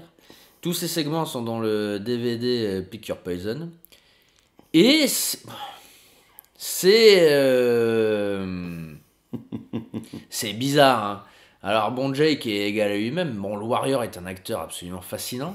Lui aussi qui va faire la plupart donc, de ces segments en jean, torse nu et Santiago, hein, si mes souvenirs sont bons. Et donc c'est plusieurs épreuves initiatiques. Donc à savoir, si mes souvenirs sont bons, se faire enterrer vivant, avec des plans tout à fait fascinants et une réalisation tout à fait fascinante aussi. Rentrer dans une pièce remplie de serpents où le Warrior d'ailleurs donne des coups de pied aux serpents. Mais legit, hein, à des vrais serpents, il les balance avec ses Santiago, là il leur donne un coup de pied, c'est... Faudrait que je revoie parce que je me demande Est-ce toujours... que c'est des vrais? Je ne sais plus, je me demande toujours si c'est des vrais, mais je suis un peu... Mais ça grouille, putain. C'est quand même dégueulasse. Enfin voilà, des segments comme ça, peut-être que Sturi pourra illustrer, où on revoit donc le Warrior rentrer dans cette pièce qui me semble, dans mon souvenir, je dis peut-être une connerie, mais dans mon souvenir, une pièce sombre, hop, on ferme la porte, on allume, et là, des serpents partout, et là, ouais, le Warrior donne des coups de pied aux serpents, quoi. Et j'en vois un voler, un peu comme dans Les Trois Frères, quoi. Choupette. Ouais, Choupette, et ou le cucul, ou la tête, paf! Et là, eh ben, le Warrior donne des coups de pied aux serpents. C'est bon, c'est pas banal. Et à un moment donné, à la fin d'un de ces segments, eh bien, on découvre que, en fait... Snake Man, comme l'appelle le Warrior pendant tous les segments, Le Snake Man était bien aligné avec Undertaker, vu qu'à un moment donné, le Warrior pass out, je sais plus, il s'évanouit. Il se fait mordre par un cobra. Voilà, et je crois qu'il se réveille et tu vois Undertaker et Roberts qui sont en train de le regarder et qui font dis donc, t'es vraiment un connard. Et un truc dans le genre, c'est très étonnant, c'est à regarder. Alors par contre, c'est à voir, hein, parce que c'est entre Bray Wyatt, les Hardys à la TNA, Kane, c'est très étrange. C'est précurseur aussi, c'est pionnier. Hein. Je veux pas souvenir avant ça. Non, des trucs de merde. Parce que c'est Papa nul, Shango, hein. Papa Shango aussi. Ouais, mais c'est après. C'est après. C'est après Papa Shango. Non, franchement, c'est un peu nul, mais c'est un peu kitsch et c'est un peu marrant. C'est très bizarre. C'est vraiment très bizarre, mais encore heureux que ça amène quand même une alliance entre Undertaker et Roberts. Et c'est le début du fameux run de heel que tout le monde adore et qui fera toute la legacy quelque part de Jake Roberts. C'est le souvenir le plus marquant de sa carrière. Toute cette période de l'été 91 à WrestleMania 8, qui sera le dernier match de Jake Roberts à la WWF contre Undertaker. Raconte-nous un petit peu tout ça, s'il te plaît, Rabi, c'est ton dada. Oh oui, je remercie encore quelqu'un qui, il y a une petite dizaine d'années, avait réussi à trouver sur internet quelqu'un qui vendait un DVD avec toute la feud, Jack Roberts et Macho Man, tous les segments, et c'est une feud qu'il faut voir. Ça part de l'Undertaker donc. Ça part de l'Undertaker, non, pas vraiment, parce qu'ils sont en équipe en fait, mais c'est le mariage on en a parlé, je crois, pendant l'émission de Savage, hein. C'est le mariage d'Elizabeth et de Savage. C'est à l'ouverture des cadeaux. Il y a 5 minutes en plus avant, tu vois le bal, tu vois Savage qui donne à manger à Elizabeth un bout de gâteau avec les mains. Là, c'est un peu dégueulasse. Il y a un côté un peu... Bon, bref. Et donc Elizabeth qui ouvre les cadeaux, Savage ouvre les cadeaux de mariage. Candlesticks, yeah! Il est très content d'avoir un chandelier, il a un bougeoir, voilà, il est heureux. Et Elizabeth ouvre un cadeau. C'est le cadeau de Jaco, putain, et qu'est-ce qu'il y a dedans? Un serpent, putain, il y a un bon gros cobra dedans. Et alors Elisabeth, se chie dessus, Sage, il est pas très content non plus, ils ont un peu peur, tout le monde hurle. Et là, Robert et Undertaker arrivent, bam, un bon gros coup de chaise, s'est mis sur son bon, sur Sage, qui tombe. Sid Justice qui vient à la rescousse de Sage et qui fout dehors Undertaker et Robert. Le videur, c'est... Voilà. Parce que quand même, dans la famille, je nie qu'une soirée, je me pose là. Hein. L'ambiance était vraiment très bonne, assez familiale. Et puis bon, il y a les deux gros relous, là, les deux goths là, qui arrivent. Là, c'est bon, quoi. On peut écouter The Cure, s'il vous plaît. Non, vous commencez à nous faire chier. Bref, et donc, Savage, faut se rappeler qu'il est à la retraite à l'époque, vu qu'il a perdu son fameux match contre l'Ultimate Warrior. Il y a eu donc le mariage à SummerSlam, et Savage va donc se lancer dans une quête pour être réinstitué. Ouais. C'est bon? Pour pouvoir avoir le droit de catcher à nouveau. Voilà, et pour pouvoir affronter Roberts, parce qu'il est quand même pas très content, il lui a gâché un peu son mariage, quoi. T'as un peu les boules.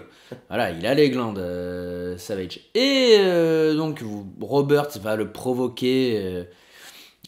plusieurs fois, n'est-ce pas? Et donc va y avoir ce fameux segment où Savage est au commentaire, Roberts fait un squash, Savage vient dans le ring, se fait taper, le cobra va lui mordre le bras, le cobra va crever. Il va sortir un cobra.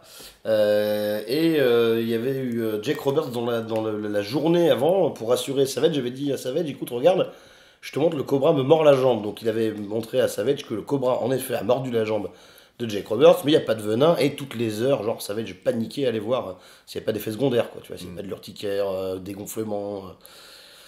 Et ça ne va pas se passer comme prévu, parce que le serpent ne va pas lâcher quand il sera sur le bras de Randy Savage. Qu'est-ce qui mâchouille? Ouais. C'est chaud, c'est terrifiant. Tu vois Roberts qui essaye de le faire partir pendant bien 10 secondes, un truc comme ça, c'est interminable.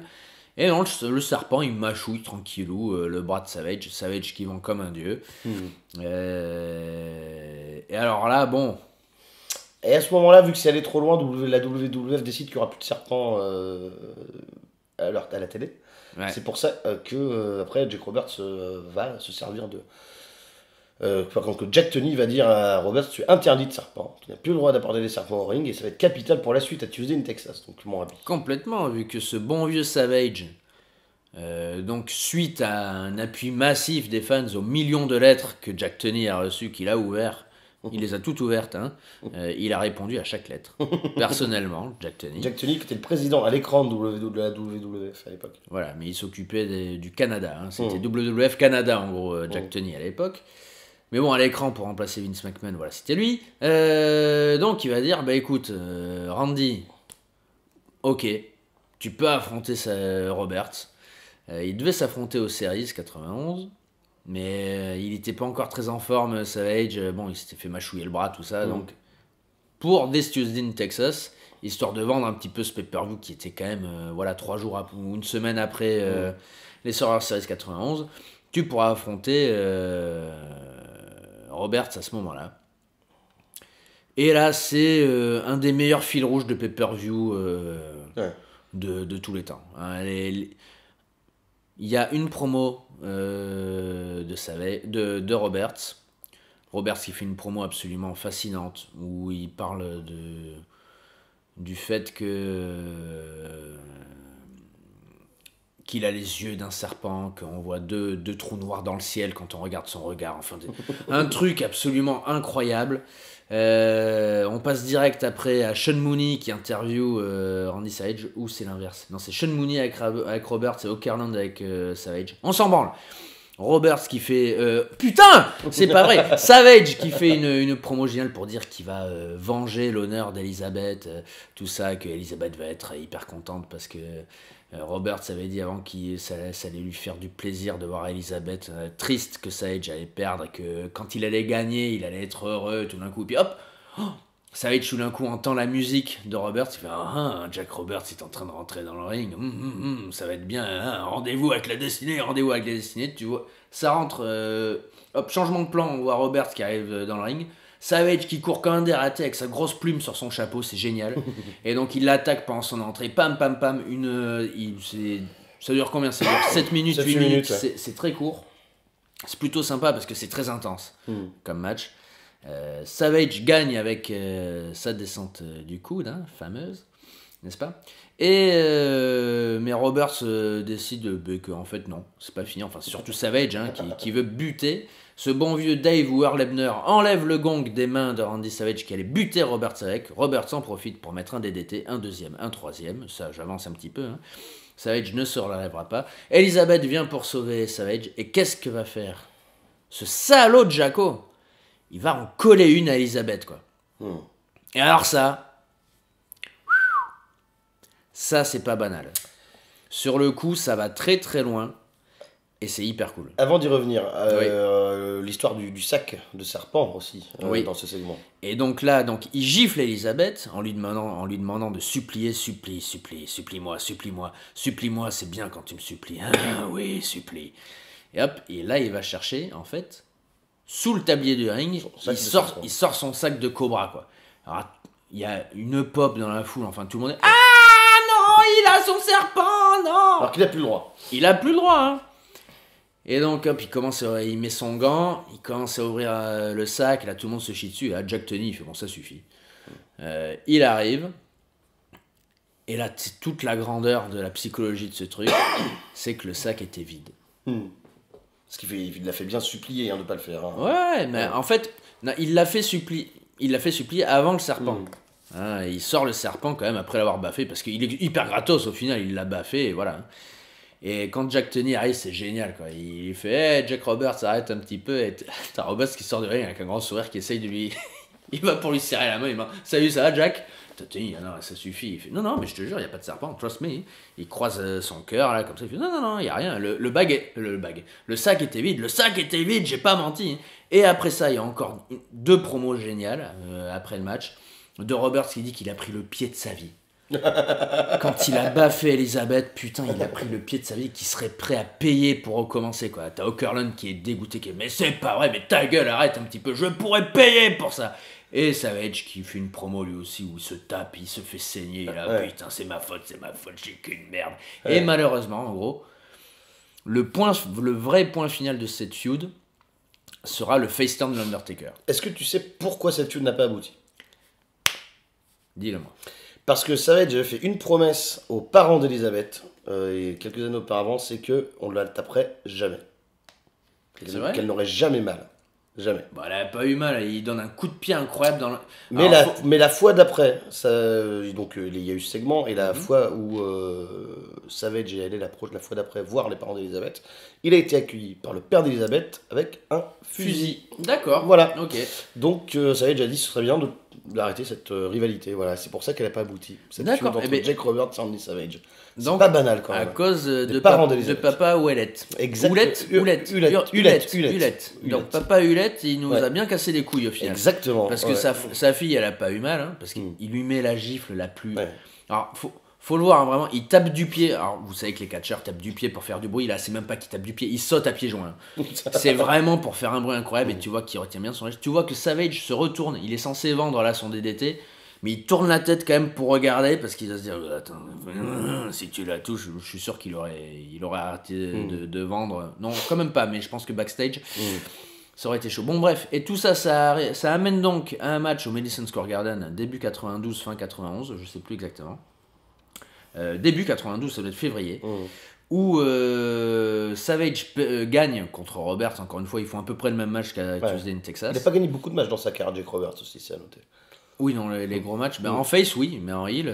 Pas plus que je ne parle non plus en Non. fait. C'est un DiBiase Il y a hyper, pas- en Il quittant y a- pas il y a- hyper. mais il y a des DQ en plus, il y a des DQ. count-out, Ouais, il y a ça. des trucs comme ça. Et il y a un super plan où donc Savage rentre on le voit remonter depuis le ring vers la vestiaire. Et pendant ce temps-là, tu vois Savage qui attend Roberts, putain, c'est fou, hein. Roberts qui attend backstage avec une chaise. Il attend juste que Savage passe le rideau pour y mettre un grand coup de chaise. Et juste au moment où Savage et Elizabeth passent le rideau, que Roberts est sur le point de donner un coup de chaise, Undertaker l'arrête et prend la chaise parce que on sait pas trop pourquoi. Non, au sinon, on final, sait hein. pas trop. C'est Voilà. vrai. Le seul truc, c'est qu'à un moment donné, Roberts avait demandé mais pourquoi est-ce que tu as fait ça, t'es de quel côté? Et Undertaker avait répondu pas du tien. Face turn, simplement. ouais. Face turn d'Undertaker, qui de toute façon lui aussi c'est un peu organique, hein, les gens adoraient Undertaker. Le point d'orgue de la feud avant le match, ce sera quand Jake Roberts coincera la main d'Undertaker dans un cercueil. Il refermera le cercueil sur sa main, Undertaker sera coincé et il mettra un DDT à Paul Bearer pendant le funeral parlor. Ça, c'est dur, ça. Et c'était hyper bien, voilà, Undertaker désarmé qui ne peut pas aider son manager. Hyper bien. Et puis on arrive donc à ce match, à WrestleMania 8, que... Il fait le job, c'est le deuxième, la deuxième victime du streak de l'Undertaker après Superflag, Jimmy Snuka, Jake Roberts, et c'est la fin de sa carrière pour le moment chez WWF parce qu'il va partir fâché. On lui avait soi-disant promis une place à laquelle il tenait dans l'équipe créative, hein, dans le booking de la WWF, parce que Pat Patterson est impliqué dans un scandale sexuel et il doit se foutre un petit peu de côté pendant un moment, et Vince McMahon va changer d'avis au dernier moment, va dire en l'honneur de Pat Patterson, je vais laisser le poste vacant. Et Jake Roberts, qui est un poil de toute façon assez susceptible de façon générale et assez prend les choses très à cœur, dit je m'en vais, hein, je me sens trahi, on m'a menti, je voulais être booker, je suis pas booker, je me casse. Il va donc chez WCW. Moi j'avais lu que a priori, en effet, alors tout ce truc en effet, et que en plus, juste avant de rentrer dans le ring à WrestleMania 8, il lui a dit si tu me donnes pas ma lettre pour que je puisse partir, quoi, si tu finis pas mon contrat, je vais pas dans le ring. Et il lui avait demandé un petit peu plus de pognon ou un truc comme ça en plus, sinon il niquait son show. Il l'a beaucoup regretté d'ailleurs, Et apparemment. oui, et a priori, c'est la pire décision de sa vie, puisque quand il arrive chez WCW, Il y a un problème. il y a un gros problème. Hein. Parce qu'il a une clause de non-compétition de 90 jours. Il commence les négociations de son contrat avec un certain booker, je sais plus qui c'est. C'est pas Jim Herd. Non, je Non. ne sais plus. Bon, peu on importe. s'en fout. Et le problème, c'est que 3 jours avant que la clause de non-compétition se termine, c'est Bill Watts qui reprend le booking et les rênes de la WCW. Et ils sont brouillés, Bill Watts et Jake Roberts. Et donc, il va, je crois, toucher qu'un dixième de ce à quoi il voulait prétendre. Ça passe de plusieurs millions à 200 000 $ par an. Voilà, à moins que ce qu'il touchait en tout cas chez WWF. Et puis beaucoup moins que ce qu'il pouvait prétendre, parce que Bill Watts, je crois, il aime pas, enfin il s'aime pas, Bill Watts et Jack Roberts, donc ouais, terrible décision. Et en plus, il sera donc moins non seulement il aura moins de Ouais. pognon, mais il sera moins poussé que prévu, vu que Bill Watts en effet, là, C'est ça ton contrat? Ouais. C'est ça, ouais. Et la seule chose à retenir de son run chez WCW, c'est la feud contre Sting. Il y aura pas mal de controverses. Il y a quelques mois, non, c'est pas il y a quelques mois, quand est-ce qu'il a été introduit au Hall of Fame, Jake Roberts? Il y a 1 an ou 2. Il y a 1 an ou 2, juste avant, on lui a fait donc évidemment la batterie d'interview sur sa carrière et il a avoué que il a détesté sa feud contre Sting, que Sting était un lazy fuck. Et que à l'époque, il a belle gueule de venir dire ça après ses problèmes de contrat, Jake Roberts d'ailleurs, et il trouvait que Sting en foutait pas une parce qu'il avait un contrat en or, et un contrat hallucinant, et qu'il était lazy, puis qu'il n'avait pas bossé avec Sting, c'était pas bien. Et en effet, je me souviens d'un Coal Miners Glove match avec l'espèce de gant à serpent là. Ouais. Un match, j'ai un souvenir très bizarre de ce combat contre Je Sting. me rappelle absolument pas. Là. Il n'y a pas grand chose à voir de Jake Roberts à la WCW en 92, en 93, pardon, 92-93. Il y a Feud contre Sting qui est en effet qui est pas. Moi, ce que j'en ai vu, c'est pas la chose la plus marquante dans l'histoire de Sting. C'était en 92 et puis après il va faire un peu de circuit indépendant et prendre un hiatus du catch. Parce qu'il a besoin de faire une rehab, ou 2, ou 3, ou 4, même Jake Roberts, pour sortir de ses problèmes d'alcool ou de drogue. Est-ce qu'on sait à quel point ça a impacté son travail, Jake Roberts, la drogue et l'alcool? Et il le reconnaît lui-même. Hein. Il le dit, il a souvent dit que Dieu lui avait donné un talent incommensurable, mais qu'à cause de ses démons, les gens n'ont pu en voir qu'un dixième, et que c'était le plus gros regret de sa vie d'avoir plongé là-dedans et de ne pas avoir pu exploiter. Au final, en gros, pour faire une analogie à la con, c'est un diamant qui n'a pas été taillé, quoi. Voilà, qu'il a pu juste montrer la surface de l'iceberg, alors qu'il aurait pu faire tellement plus si lui aussi n'avait pas été un lazy fuck, peut-être au final, ou d'une lazy et de deux drogué, alcoolique, dépressif. Même si, bon... c'est pas des excuses, mais bon, tu peux comprendre que le mec soit pas très bien dans sa peau non plus quand on a vu ce dont on a parlé tout à l'heure. Et Jake Roberts, je veux que tu me parles un peu de Beyond the Mat également. Ça, c'est après son dernier run à la WWF, sur lequel on va revenir brièvement dans quelques minutes. C'est la fois où ça a été le plus exposé médiatiquement, les problèmes de Jake Roberts. Et puis il y a une histoire, je crois, où il n'était pas bien au courant de ce qu'on allait diffuser. Il y a un problème de confidentialité dans le tournage du documentaire. Ça a ouvert les yeux à beaucoup de gens qui s'intéressaient au catch, Beyond the Mat à l'époque. Beyond the Mat, c'est un super documentaire. Qu'est-ce que c'est, voilà, Déjà d'une, c'est un très bon documentaire qui suit, si mes souvenirs sont bons, parce que ça fait un petit moment que je ne l'ai pas vu. C'est 4 destins croisés voilà, du catch. Il y a Jake Roberts, la star déchue. Je crois qu'il y a Tony Atlas, si mes souvenirs sont bons. Oui, il y a Tony Atlas. Il y a un petit catcheur indépendant aussi qui tente de faire ses marques. Et il y a Mick Foley. Voilà. En gros, dans mes souvenirs, il y a 4 ou 5 catcheurs qui sont suivis. Voilà. Et voilà, moi, mes plus gros souvenirs, ça reste quand même Mick Foley qui est bien suivi à l'époque. Et ça, c'est très intéressant parce que ça t'amène backstage à la WWF, où à l'époque c'était quand même inédit, à part Wrestling with Shadows. Voilà, c'était quand même la première fois qu'on voyait ça. Et la vie de Jake. Et putain, au final, j'ai vu pas mal de trucs. C'est pas Terry Funk aussi qu'on suit dans le documentaire? Peut-être. Il y a Terry Funk. Ouais, peut-être. On voit son match contre Bret Hart, je sais pas où. Ouais. Ah, mais pour sa 47e retraite. Ça, ouais. Ouais. Ou d'ailleurs, il retourne à la WWF 3 mois après. Bon, bref. Et j'avais vu tout ça avec quelqu'un, notamment la feud de Jake Roberts. Je me rappelle qu'on n'avait pas parlé pendant 1 heure. Après avoir vu Tuesday in Texas, on était choqués. Et j'avais eu Beyond the Mat avec lui aussi. Et pareil, hein, c'était... oh là là là là là, c'est terrible. C'est là où il dit que tous les matins, il se demande pourquoi Dieu l'a laissé en vie. Ouais, c'est chaudard, oui.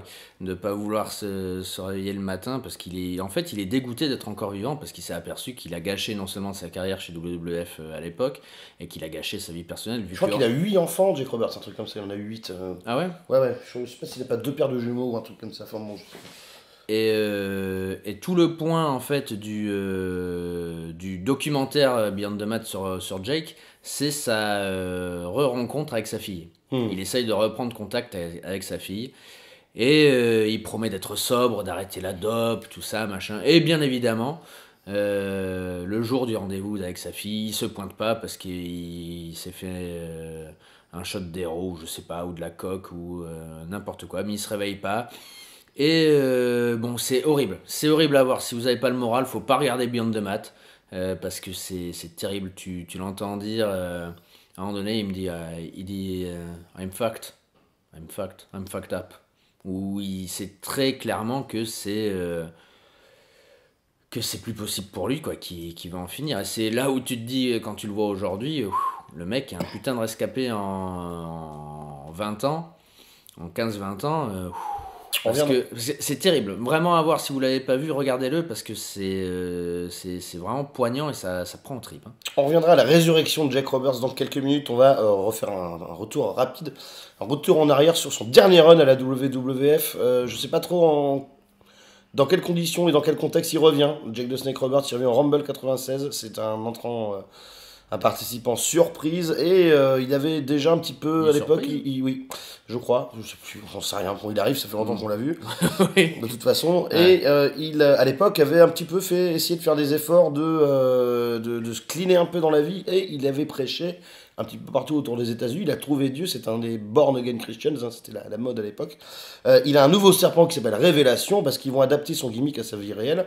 C'est-à-dire que c'est un monsieur qui parle de la Bible et de positivité. Moi j'étais fou, content de le voir par contre, hein, quand j'étais gamin. Ah oui, moi aussi. Oui. Un run où il va rester en mid-card, il va avoir un match à WrestleMania dans un combat à 6 contre le Bulldog Owen Hart et Yokozuna en équipe, lui avec... non, ce sera Vader, le Bulldog et Owen contre... Jake, Yoko et Ahmed Johnson, c'est l'opener de WrestleMania 12. Et ouais, voilà. Y a un match ignoble à SummerSlam 96 contre Jerry Lawler parce qu'ils vont feuder tous les deux. Et Jerry Lawler va se servir des problèmes d'alcool de Jake Roberts pour le torturer dans les storylines, Oui, évidemment. balancer du Jack Daniels à la gueule, le faire boire, là, c'est... Et un des pires matchs que j'ai vu de ma vie, c'est clairement en pay-per-view à la WWF, c'est SummerSlam 96. C'est Jake Roberts contre Jerry Lawler. Jerry Lawler qui, c'est pareil, hein, c'est une des feuds dans sa carrière qui est absolument pas marquante.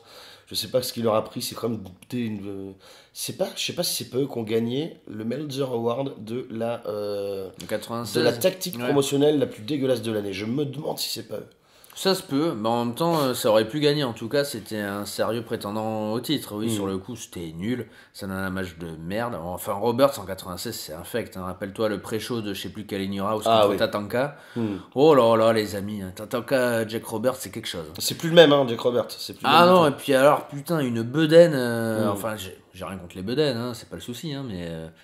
Déjà, il est plus torse nu, il est avec une sorte d'outfit, là, une sorte de chemise. Je crois qu'il est torse nu aux Series 96 et il est par hasard dans le premier match de The Rock aux Series 96. Oui, il avait dû boire avant, il avait oublié ou il a vendu sa chemise pour acheter de la dope, je sais pas, mais. Bref, c'est complètement oubliable et au final, le seul truc à retenir, c'est. Ce qui s'est passé au King of the Ring 96 où Jake Roberts sera l'instrument quelque part par hasard aussi, hein, même complètement par hasard, d'une nouvelle ère carrément chez à la WWF parce que il sera en finale du King of the Ring. Ils vont faire une petite histoire à la Cendrillon quoi, pour Jake Roberts qui n'avait aucune chance avec son âge, ses soucis contre tous les jeunes loups comme Mark Mero, Owen Hart, Vader et Steve Austin. Il va se retrouver en finale contre Steve Austin, blessé après que Vader lui aura massacré les côtes dans les demi-finales et Austin va le battre aisément et c'est le dernier adversaire que Steve Austin affrontera avant de dire à Jake Roberts, tu nous fais chier avec ta Bible, avec tes psaumes, tu parles de Dieu et de Jean 3.16, Austin 3.16, je cite, je t'ai botté le cul, voilà, pour traduire en français, et la catchphrase Austin 316 est née, la promo phare de Steve Austin qui va lancer sa carrière et sa popularité, sera dirigée sur Jake Roberts. C'est quand même un passage de flambeau hasard, un petit peu au hasard, qui est quand même intéressant, finalement. Oui, c'est plutôt cool, même si alors sur le coup il a quand même rien à voir là-dedans et que Steve Austin au final a eu vraiment de la chatte vu qu'à l'époque ils n'avaient pas de putain de script et qu'ils pouvaient dire ce qui leur venait en tête à ce moment-là, mais en effet s'il n'était pas imagine c'était Mark Mero en face en finale. Ouais. Eh ben Austin 316, Ouais, c'est ça. il aurait fait Marvelous Austin says, voilà, et Marvelous Austin, c'est un peu nul, quoi. dans l'absolu, tu vois. Donc oui, merci Jaco quand même, pour C'était ça. le Wildman à l'époque. Oui. Wildman. Oui, Marvelous, c'est après Marvelous. Après, c'est Marvelous quand il est en boxeur. Wildman Austin, bon, c'est pas mieux, hein, mais. Non, c'est pas mieux. Mais bon, oui, mais rien. Ce run là de Roberts en 96, franchement, si t'enlèves Austin, il n'aurait pas été là, ça aurait été la même, hein, quand même. Exactement, ça ne sert à rien. Et quelque part, ça aurait peut-être été mieux même, tu vois, pour sa legacy, parce que franchement, il était un peu embarrassant à regarder avec du recul. Après ça, il va juste faire une apparition à la ECW avec et contre Dreamer et contre Jerry Lawler, qui sera finalement un adversaire à plus long terme qu'on aurait pu l'imaginer. Heureusement, ouf. Et oui, Ouais, t'es bien content. On est bien content Oui, de voir Jake Roberts là-dedans. Un passage chez TNA, on s'en fout. Bref, et il y a un truc dont tu veux parler, je sais. C'est son combat contre Dirty White Boy qui est dans son DVD Pick Your Poison, les amis. Un bijou de psychologie, c'est à la Smoky Mountain Wrestling, je ne sais plus quelle année c'est. Cherchez-le. Ça doit être 95. C'est peut-être juste avant qu'il revienne.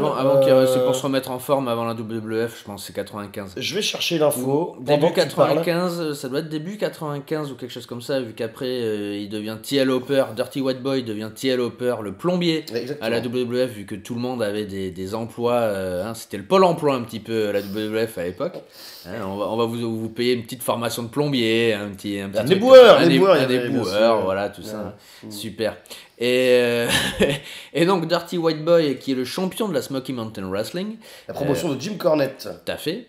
Et donc Jake Roberts va affronter Dirty White Boy. Dans une forme dégueulasse d'ailleurs, Jake Roberts à l'époque. Ouh là oui, alors si on parlait de bedaine à la WWF, là c'est même plus une bedaine, c'est le Père Noël, c'est quand même pas banal. On est plus sur du 94 là les amis, je me suis trompé, je pensais que c'était après son run à la WWF, non, c'est bien avant, on est en 94, autant pour moi. C'est exactement ce que j'ai dit. Oui, je sais, mais mes excuses, je me suis trompé. Non, mais refusé.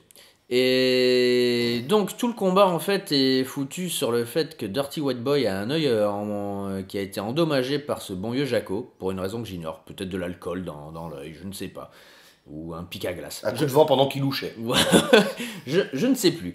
En tout cas, tout le combat, toute la psychologie du combat est basée sur l'œil de Dirty White Boy, en sachant que ni l'un ni l'autre ne pouvait faire non plus grand chose de fascinant dans le ring, hein. Tout le combat va être un Jake Roberts qui va s'acharner sur l'œil de Dirty White Boy, des petites fourchettes dans l'œil, des petits trucs qui lui enlèvent son eye patch à un moment donné, et c'est assez... Eye patch pour les amis, c'est le cache-œil, hein, comme les pirates, pour voilà. les gens qui parlent pas anglais. Et sous le cache-œil d'ailleurs, il avait du coton, si mes souvenirs sont bons, c'est vraiment bien fait quoi. Et donc il va lui niquer l'œil, et à un moment donné, à l'extérieur du ring, Jake Roberts, et ça c'est absolument génial, va récupérer l'appareil photo d'un photographe aux abords du ring, va prendre en photo Dirty White Boy de très près, hein, notamment dans l'œil. Avec le flash dans l'œil, ça va faire hyper mal à l'œil de Dirty White Boy. DDT, on n'en parle plus. Super psychologie incroyable. Il se passe pas. Alors par contre, il se passe pas grand chose. Hein. Si vous aimez, il stolle à fond. Voilà. Roberts, hein. Si vous aimez les cruiserweight, et uniquement le style high fly compagnie, regardez pas. Par contre, si c'est la psychologie qui vous intéresse, c'est un bijou de psychologie. Je vous conseille vraiment de vous y attarder, c'est plutôt fascinant. La débâcle Heroes of Wrestling. Aïe. Oh, je sais pas, c'est terrible. Donc, Heroes of Wrestling, qu'est-ce que c'est ? Eh bien, c'est un pay-per-view de 1999 ou 98 ou 99, un des deux. Où un promoteur s'est dit, tiens, coolos, je vais inviter plein de vieux cons et je vais faire un pay-per-view de merde. Et mais banco, c'est exactement ce qui s'est passé. Tout le monde est arrivé. Paye ton casting avec tout le respect qu'on a pour. Oui, mais dans les gros noms, c'était Jim Neidhart, King Kong Bundy, Yokozuna, Jake Roberts. Les Bushwhackers, qui affrontent je ne sais plus qui, mais c'est -5. A priori, c'est un des pires matchs de ever. C'est absolument terrible. Et donc, Jake arrive, et vu que c'est un promoteur qui est de grand talent, il voit qu'il n'est en aucune condition de catcher et encore moins de parler. Alors ça doit être le main event, ça devait être King Kong Bundy contre Yokozuna et le pré-main event Neidhart contre Jake Roberts. Et ils en ont fait un tag team parce que l'autre est voilà. Sur le point de mourir. Ouais. Voilà. Mais tant qu'à faire, et il est pas venu pour rien quand même, Jake, on va lui faire une promo alors qu'il est défoncé. Et il fait une promo où il bafouille. Il est complètement défoncé, c'est terrible à voir. Il tient l'intervieweur par le cou, mais je pense que c'est même pas pour être sympa, c'est pour tenir debout, parce que sinon c'est trop chaud. À la fin du match, je sais plus si c'est dans ce show-là ou pas, mais il me semble qu'il fait genre de sortir son serpent par son... Il masturbe son serpent entre ses jambes. Voilà, c'est ça. Il a son gros serpent qui va pleurer. Voilà, c'est enfin...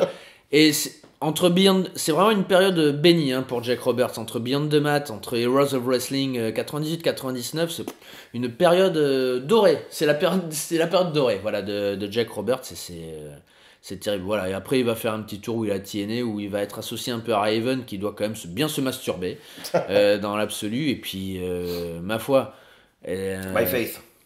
plus rien jusqu'à DDP.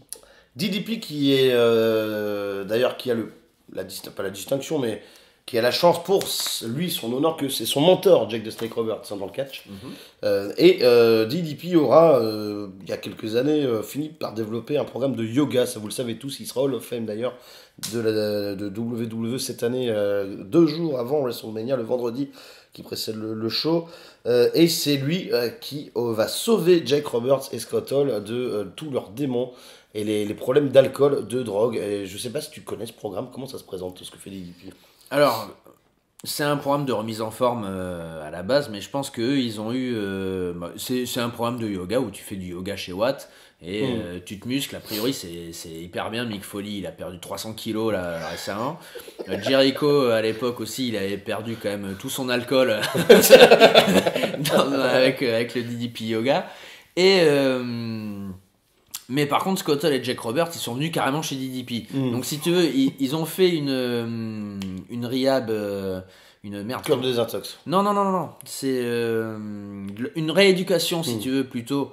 Parce que Jake devait se faire opérer, il me semble, de l'épaule, mais il n'avait pas les moyens ou quelque chose comme ça. Voilà, DDP lui a fait, allez, tu viens chez moi et on va faire une rééduque, une rehab, on va tout faire en même temps via le programme DDP Yoga, en fait, qui t'aide à te sentir mieux, mais en plus... il pouvait être là, à lui faire son... Cacher les bouteilles d'éther, par exemple. En gros, voilà. Voilà, en gros, être une sorte de gourou, mais tous les jours, ton coach. Voilà, un coach à domicile, où tous les jours, hop, une croix, 2 jours sans boire d'éther, voilà. Ah, mon eau de Cologne, elle est où? Merde, putain. Bon, mais je vais puer, ça daille. Non, bref, en plus, non, je rigole, mais on rigole parce qu'au final, il s'en est bien sorti. Mais donc, DDP, oui, a complètement sauvé Jake Roberts, qui a récupéré, voilà, une condition physique acceptable, à peu près, qui a par exemple perdu ses cordes vocales. Dans son speech au Hall of Fame, comme c'est chaud, on comprend rien du tout. Et puis merci DDP au final. Je pense que DDP, c'est ce qu'il aura fait de mieux en fait dans toute sa carrière dans le catch, dans le monde du catch au final. Est-ce que c'est pas le DDP yoga? Oui, c'est quand même il sauver au moins 2 mecs comme ça. Voilà, être 3 fois champion WCW entre 99 et 2000. Entre 99 et 99. Voilà. Non, il est champion en 2000 aussi. Oui, peut-être. Voilà. Bon, bref, oui, son plus bel accomplissement au final, ça aura quand même été ça. Il est loué pour ça en tout cas, et avec raison. Ah oui, complètement. Et je pense que et au final, c'est hyper beau quoi, de sauver son mentor de la mort. Hein. Quand même, faut pas se leurrer. A priori, sans DDP, il serait crevé, Roberts. Donc c'est plutôt cool. Et puis c'est chouette qu'il ait été Hall of Fame. Son speech était vraiment hyper bien. Le speech de DDP d'intro était hyper cool aussi.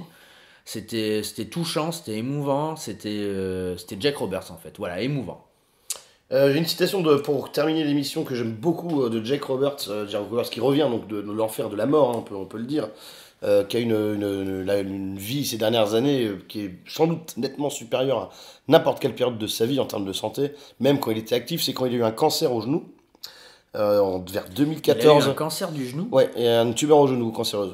Ouais, vers 2014. Putain, lui, il a vraiment le cul bordé de nous. Et j'ai pas la citation au mot près, mais il a dit quelque chose du genre Satan n'aura jamais la peau de Jake Roberts, le cancer n'aura jamais la peau de Jake Roberts, vous en faites pas pour moi, le serpent ira très bien, pleurez plutôt les enfants qui ont la même maladie que moi. Je trouvais ça super cool. De la part de Jake Roberts, qui a toujours été extrêmement lucide, et on sait que c'est un chouette type, de Jake the Snake Roberts. On sait que c'est quelqu'un d'aussi intelligent, lettré et érudit en vrai que son gimmick laissait paraître en tout cas. Ah bah, tu peux pas être Jake the Snake Roberts, le personnage, sans être quand même plutôt malin. C'est exactement, encore une fois, comme Raven, qui a un QI de 320. Et voilà, ça s'entend dans ses promos. Tu peux pas être Ryback, par exemple. Je veux pas m'acharner sur Ryback. Hein. Ryback, moi j'aime bien quand tu t'acharnes sur Ryback. Oui, ah bon, mais je continue alors. Mais Ryback, par exemple, bon, il aurait eu sûrement quelques difficultés à écrire le tiers du quart de la moitié d'une promo de Jake Roberts ou de Raven quand même. Le mec a pas l'air très... Non. Je l'ai déjà dit. Oui. Il a pas l'air très... Il est pas très fut-fut, Ryback. Hein. Quelle est la legacy aujourd'hui de Jake Roberts? Quelle marque il a laissé sur le catch? Moi, celle que je vois, c'est celle de Bray Wyatt qui dit que Jake Roberts était instrumental dans sa réussite parce qu'il allait le voir directement pour des conseils et des comment je pourrais dire ça, des réponses qu'il avait quant aux questions visées de son personnage de la Wyatt Family. Ça, c'est directement l'influence qu'il a aujourd'hui à la télévision américaine avec SmackDown Live et Bray Wyatt champion de la WWE, mais quelle est l'influence plus grande de Jake Roberts? Qu'est-ce qu'il a changé dans le catch? Il a changé quelque chose chez WWF, je pense, surtout. La façon dont un main eventer potentiel pouvait catcher, la façon de faire des promos, et la façon d'emmener une psychologie dans des combats que très peu de catcheurs au final chez WWF en tout cas ont mis. Il y a des gens comme Bret Hart. Ouais, à l'époque, je vois que Jake Roberts et Bret Hart pour mettre autant de psychologie dans des combats. Et plus tard, il y aura eu des mecs comme Michaels, Jericho qui ont réussi à faire des combats pas uniquement basés sur une question d'athlétisme, de forme physique, de prise ou compagnie, mais juste basés sur une vraie psychologie, se mouvoir dans le ring. Et le plus bel exemple, comme tu as dit, c'est Randy Orton, qui quand même, un de ses surnoms, c'est quand même The Viper, hein, bonjour, qui se mouvoie... qui se mouvoit. Ah oui, vous avez entendu rire Céline, les gens l'adorent, elle vient de nous rejoindre hein, dans l'émission. Salut Céline d'ailleurs. Ouais, bonsoir. Qui se meut donc. Non, qui se mouvoit. D'accord.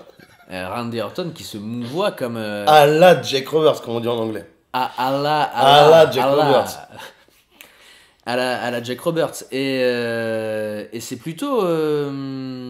c'est hyper intéressant en fait de voir ça. En fait, si tu veux, Randy Orton, il a amené ce qu'a fait Jake Roberts à un niveau de main event et de champion parce qu'il a la gueule et parce qu'il est plus athlétique. C'est un bon catcheur, Randy Orton. Voilà, il est plus athlétique dans le ring. Je pense que comme tu dis, le vrai héritier de Roberts, ce sera ça. Et sa legacy aussi au final, ce sera que quel dommage quand même. Peut-être pas pour ce qu'il aura fait dans le ring, mais en effet, ce qu'il aurait pu apporter dans le booking. Quel dommage quoi. La question qui tue. Et oui, ça fait toujours bizarre. Oh là là là là là. C'est trop le stress. C'est trop le stress. J'en avais pas. Hein. Je la, tu vois. Là, elle est arrivée. Parce que sur la mouche. Parce que je croyais que t'allais dire un truc sur la mouche. Je me suis dit faut pas que tu le dises. C'est pour ça que tu m'as coupé. C'est pour ça. Quelle salope. C'est pour ça. Excuse-moi. Mais je La fabuleuse histoire du catch américain sur Twitter, @FHCA, podcast #FHCA. On est également sur Facebook, YouTube et tout le touti et tout le touti quanti. On est épuisé, on n'en peut plus. Et en plus, on va enchaîner là sur le super kick-off. On n'a pas couché avant minuit, là, c'est le bordel. Donc, à minuit, je suis au lit, moi. On commence à quelle heure, 8h30 Ouais. Oui, non, à minuit, je suis au lit, je travaille demain. Moi. Rabbi Mentor. Oui, quoi Est-ce que Jake the Snake Roberts a eu le succès qu'il mérite? Dans les années 80, il a eu un maximum de succès quand même, donc je dirais oui. Est-ce que l'autre pendant la question, c'est est-ce qu'il aurait dû avoir plus de succès? Sûrement. Mais au final, il s'est tiré une balle dans le pied, donc je suppose que s'il avait été moins drogué et moins alcoolo, oui, il aurait pu arriver à plus de choses. S'il avait été peut-être moins buté, moins tête de con à la WWF, peut-être qu'il aurait jamais quitté la WWF et qu'au final, on n'aurait pas eu Vince Russo.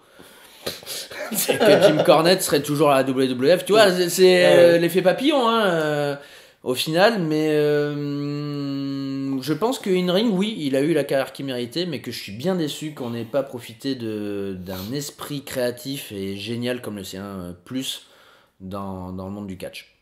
Merci à tout le monde d'avoir suivi cette édition de la fabuleuse histoire du catch américain consacrée à Jake the Snake Roberts. Rabi, merci pour l'émission. Oh, merci à moi. Ah bah écoute, je t'en prie. Et je dis merci à Marc Blondin qui est avec nous pour nous lire les mails des auditeurs. T'as fait, et n'oubliez pas, hein, après le 30 mars, prochaine émission d'après le 30 mars, hein, une interview exclusive, Marc Blondin, le glacier, le duel, le rendez-vous, la légende. Vous pouvez donc aujourd'hui, à l'heure où l'émission sort sur YouTube, consulter la rediffusion du Super Kickoff, hashtag WWSKO sur Twitter avec Rabi Mentor et Sturi. Gros bisous à Sturi pour la réalisation vidéo de cette émission sur YouTube. Il y a Banquise FM live, c'est ça le catch FM, voilà, sur Banquise FM et live sur YouTube après tous les mardis à 20h. Quoi d'autre dans 3 semaines, parce que maintenant c'est toutes les 3 semaines la fabuleuse histoire. On vous propose, juste avant WrestleMania, une émission qui sera géante. Je pense qu'on va la faire en 2 parties, on va voir, peut-être pas, consacrée à Vince McMahon. Donc on se retrouve dans 3 semaines pour la fabuleuse histoire du catch américain. Et d'ici là, soyez mignons. Adios!